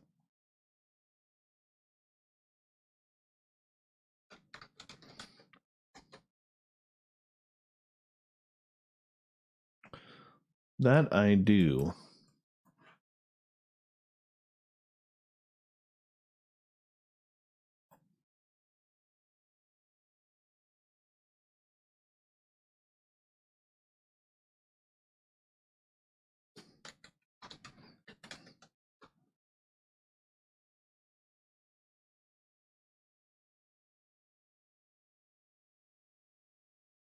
I'm going to make notes on that. Where's my sticky notes? There they are. Call.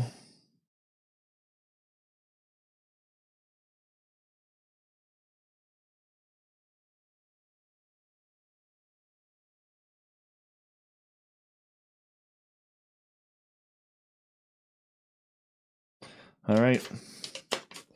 You're on the old sticky board here. Yep. It's official. Can't leave it now. You're on the sticky board now.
Oh, what happened here? Oh, no, there we go. I almost boo-booed big time there. Almost boo-booed big time.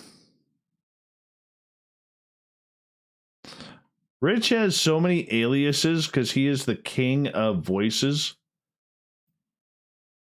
I love it.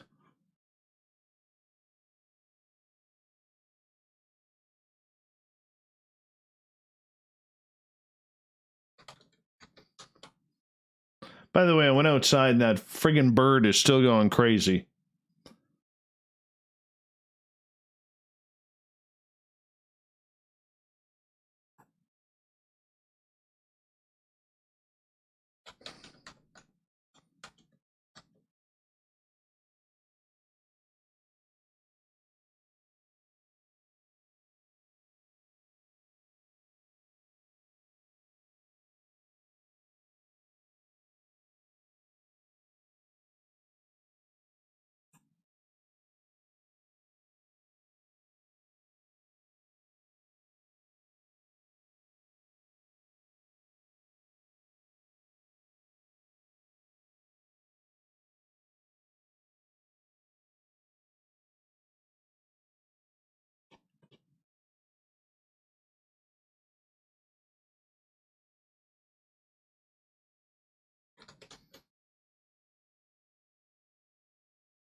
Hi, Tina. How you doing? Dave, how come your guests are not on video with you? That's a good question. The person who set up my computer the original time put on a bunch of programs and made my system very, very complicated to the point where it didn't have to be that complicated. And so what happened next was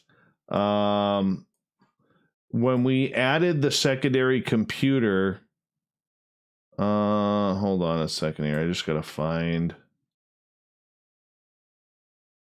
this. Hold on.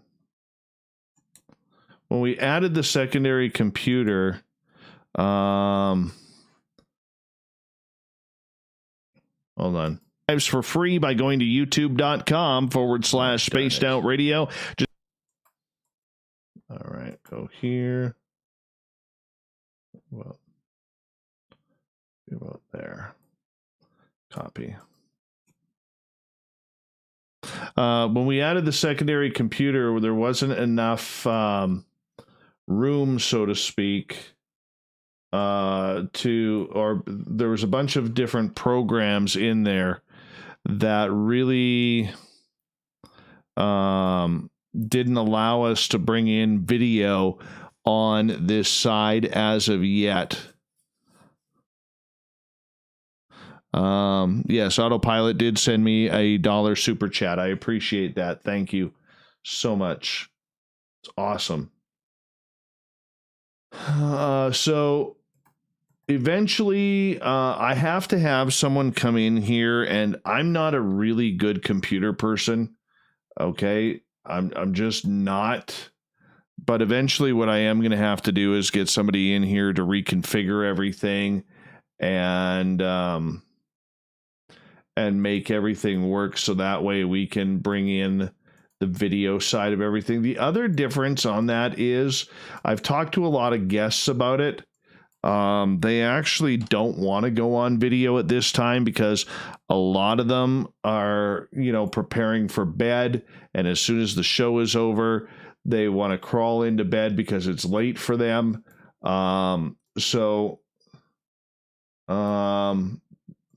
They actually prefer not going on video. So that's kind of the reason why we have the setup the way we do. 1 second here. That should be the start right there. Hold on.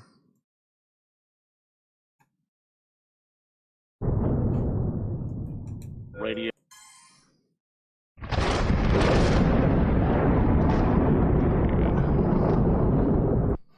So that's another reason, another thing that we fight with as well when it comes to putting the guests on video. Now, that being said, what we do plan on doing in the next little bit, I've actually built a green screen on my wall. So right behind the camera, there's a green screen back there that I built. And we're actually going to, as soon as we get we got to do some camera testing, which is another thing I got to do either Thursday or this weekend. What we're going to be doing is we're going to be adding more videos to our video content on our YouTube channel. So that way, we're going to be doing some more video stuff where we will include other people in there. So we'll figure it all out. We'll get it all straightened out and kind of go from there.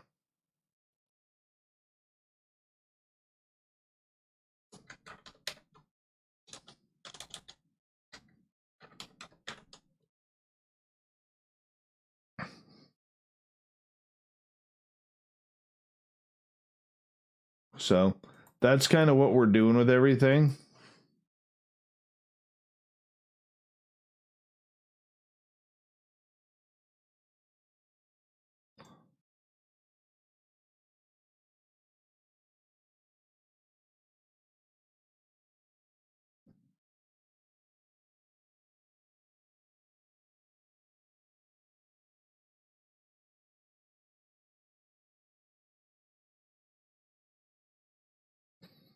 One, two, three, four, five, six. 1, 2, 3, 4, 5, 6.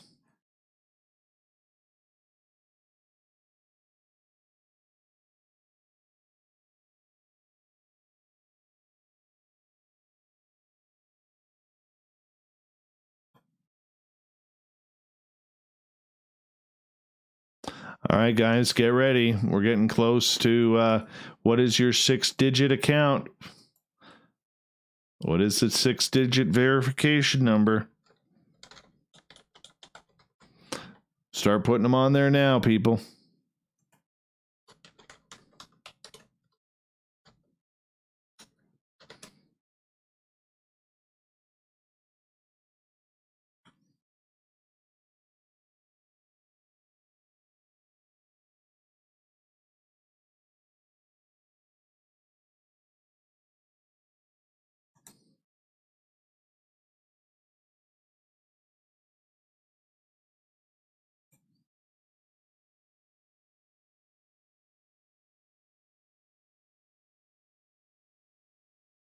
All right, let's get our verification codes.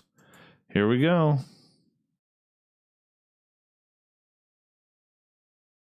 141-281. 141-281. That is our code.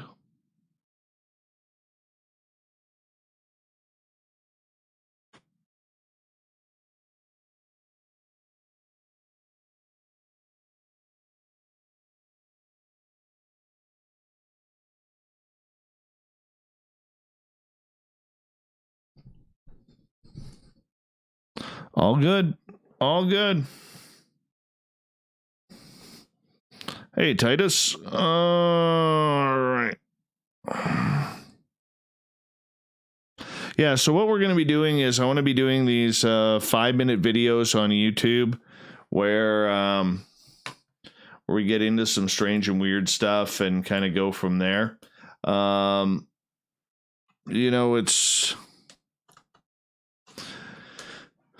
I'm trying to eventually what I want to do is I want to take like videos and I got to get up to speed on the whole editing side of everything. But eventually what I want to do is I want to start creating some good video content. So that way we can start attracting more people to the site, more subscribers, and which will hopefully bring more people to the show. So that's the whole idea behind it.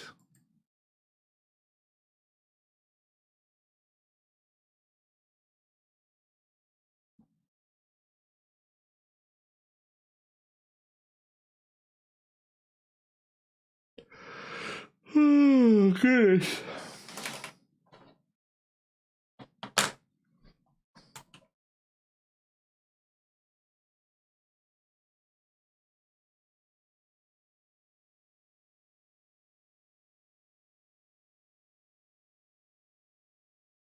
Good night, Jules.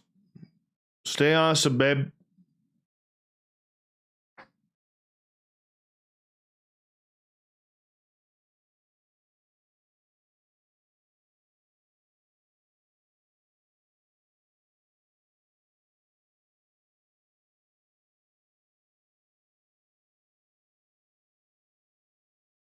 Hey, fitness girls, how are you tonight?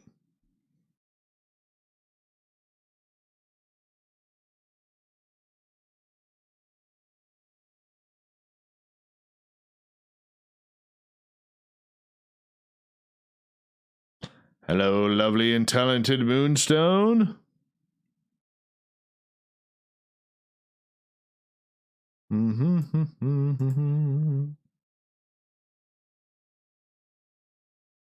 Be honest, how many of you people out there went and started looking at those fishing videos I was telling you about?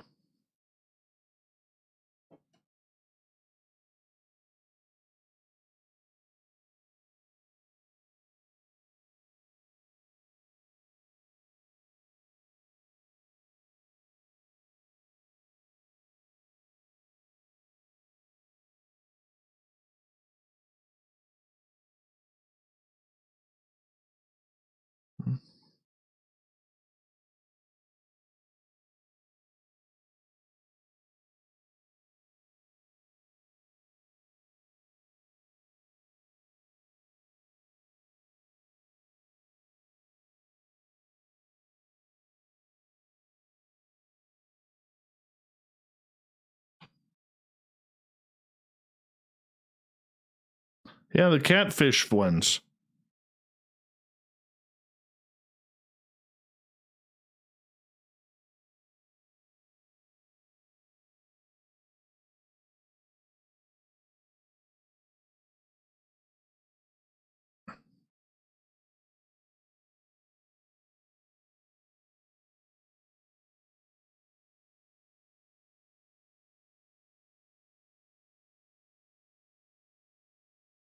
Good night, Goddard. Have a good night, man.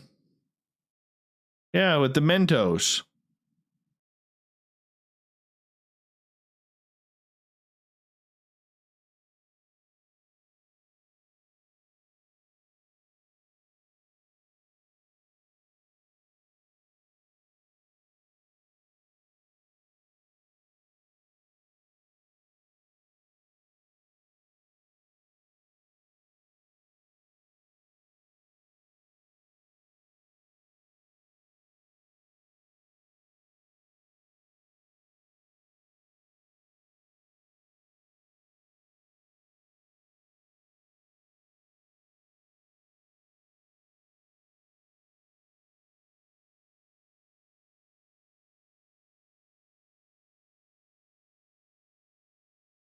And the snakes, yes.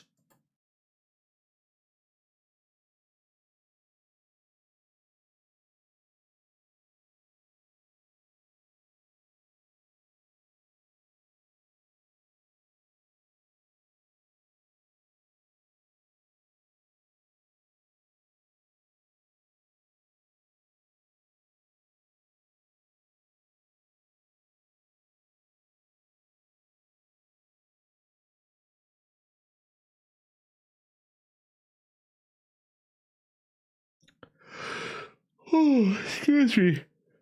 Excuse me. I apologize.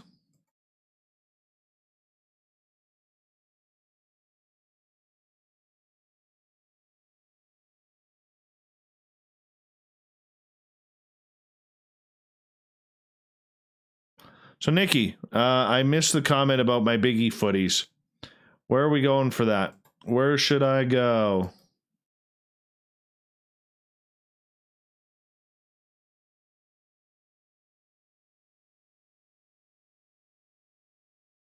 Good night, Chris Mo.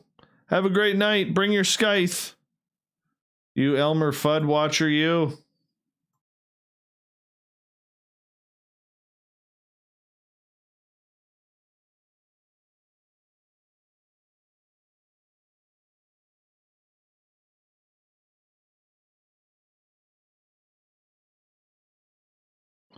Holy cow, you're always eating at this time, Eva.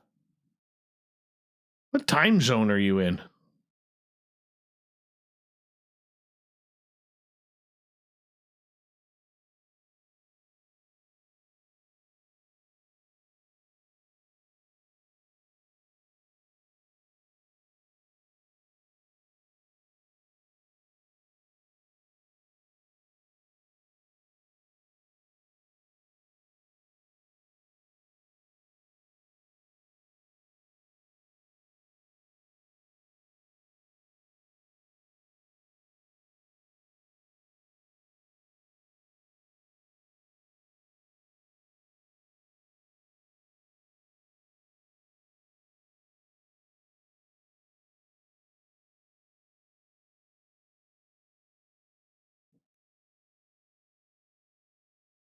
Yeah, that'd be cool, Nikki. That'd be cool.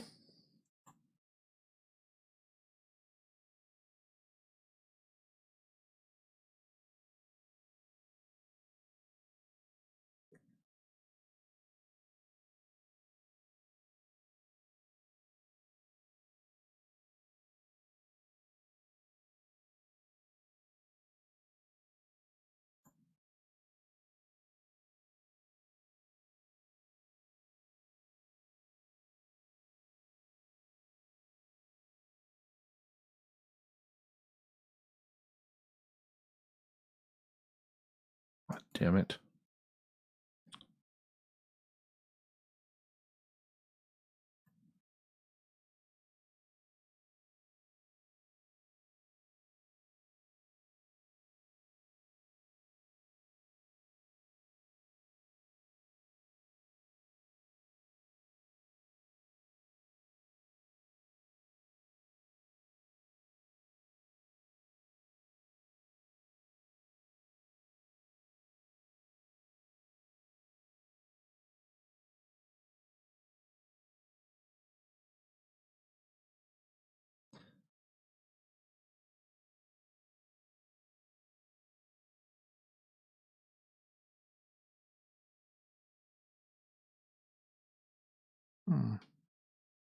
Interesting.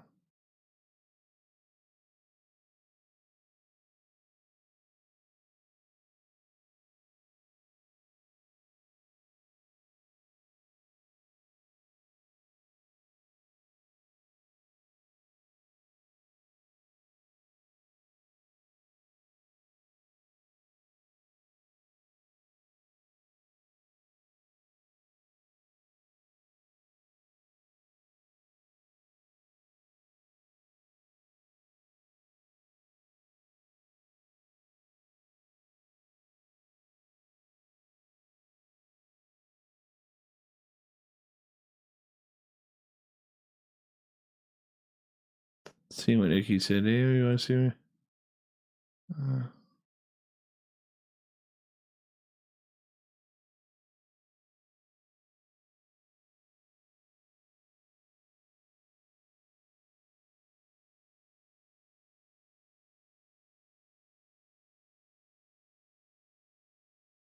Nikki, is that in the first or second spot?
Fuckers. Oh, well. All right, Spookles the cat. You have a good night. Where am I here? Okay, so this one is done.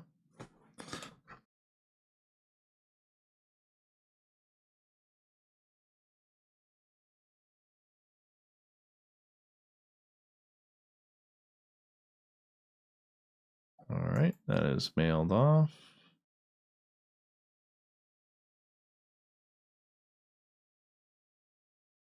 Here, you can borrow mine. Who do we have left here? We got 52 people or 55 people here. Oh, shoot. That's what I forgot to do this week. Said I was going to do that. I got to start putting hashtags in my promos. I better write myself a note.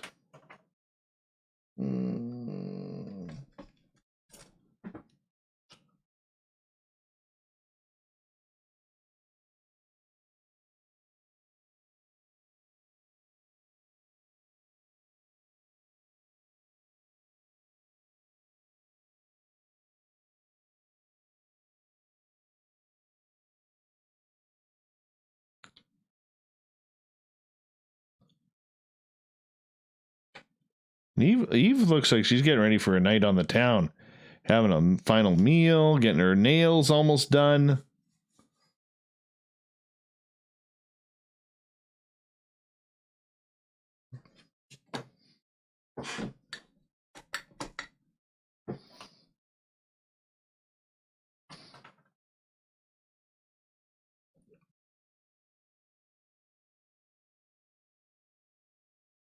It's 12:34 here now.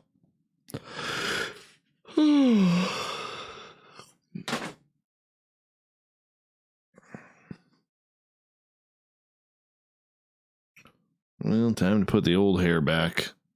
It's been that kind of night.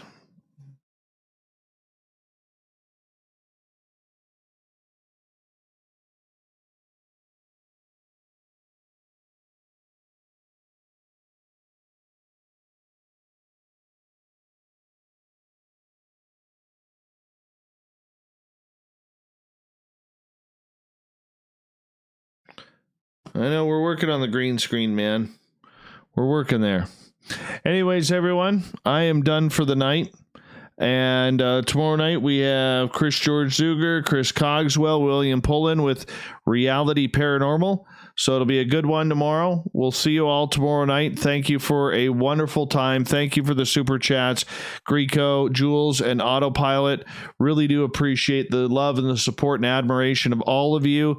And don't forget to give us a thumbs up and tell your friends where we are. And thank you to everybody who was listening and watching and didn't participate in the chat tonight, but that's okay.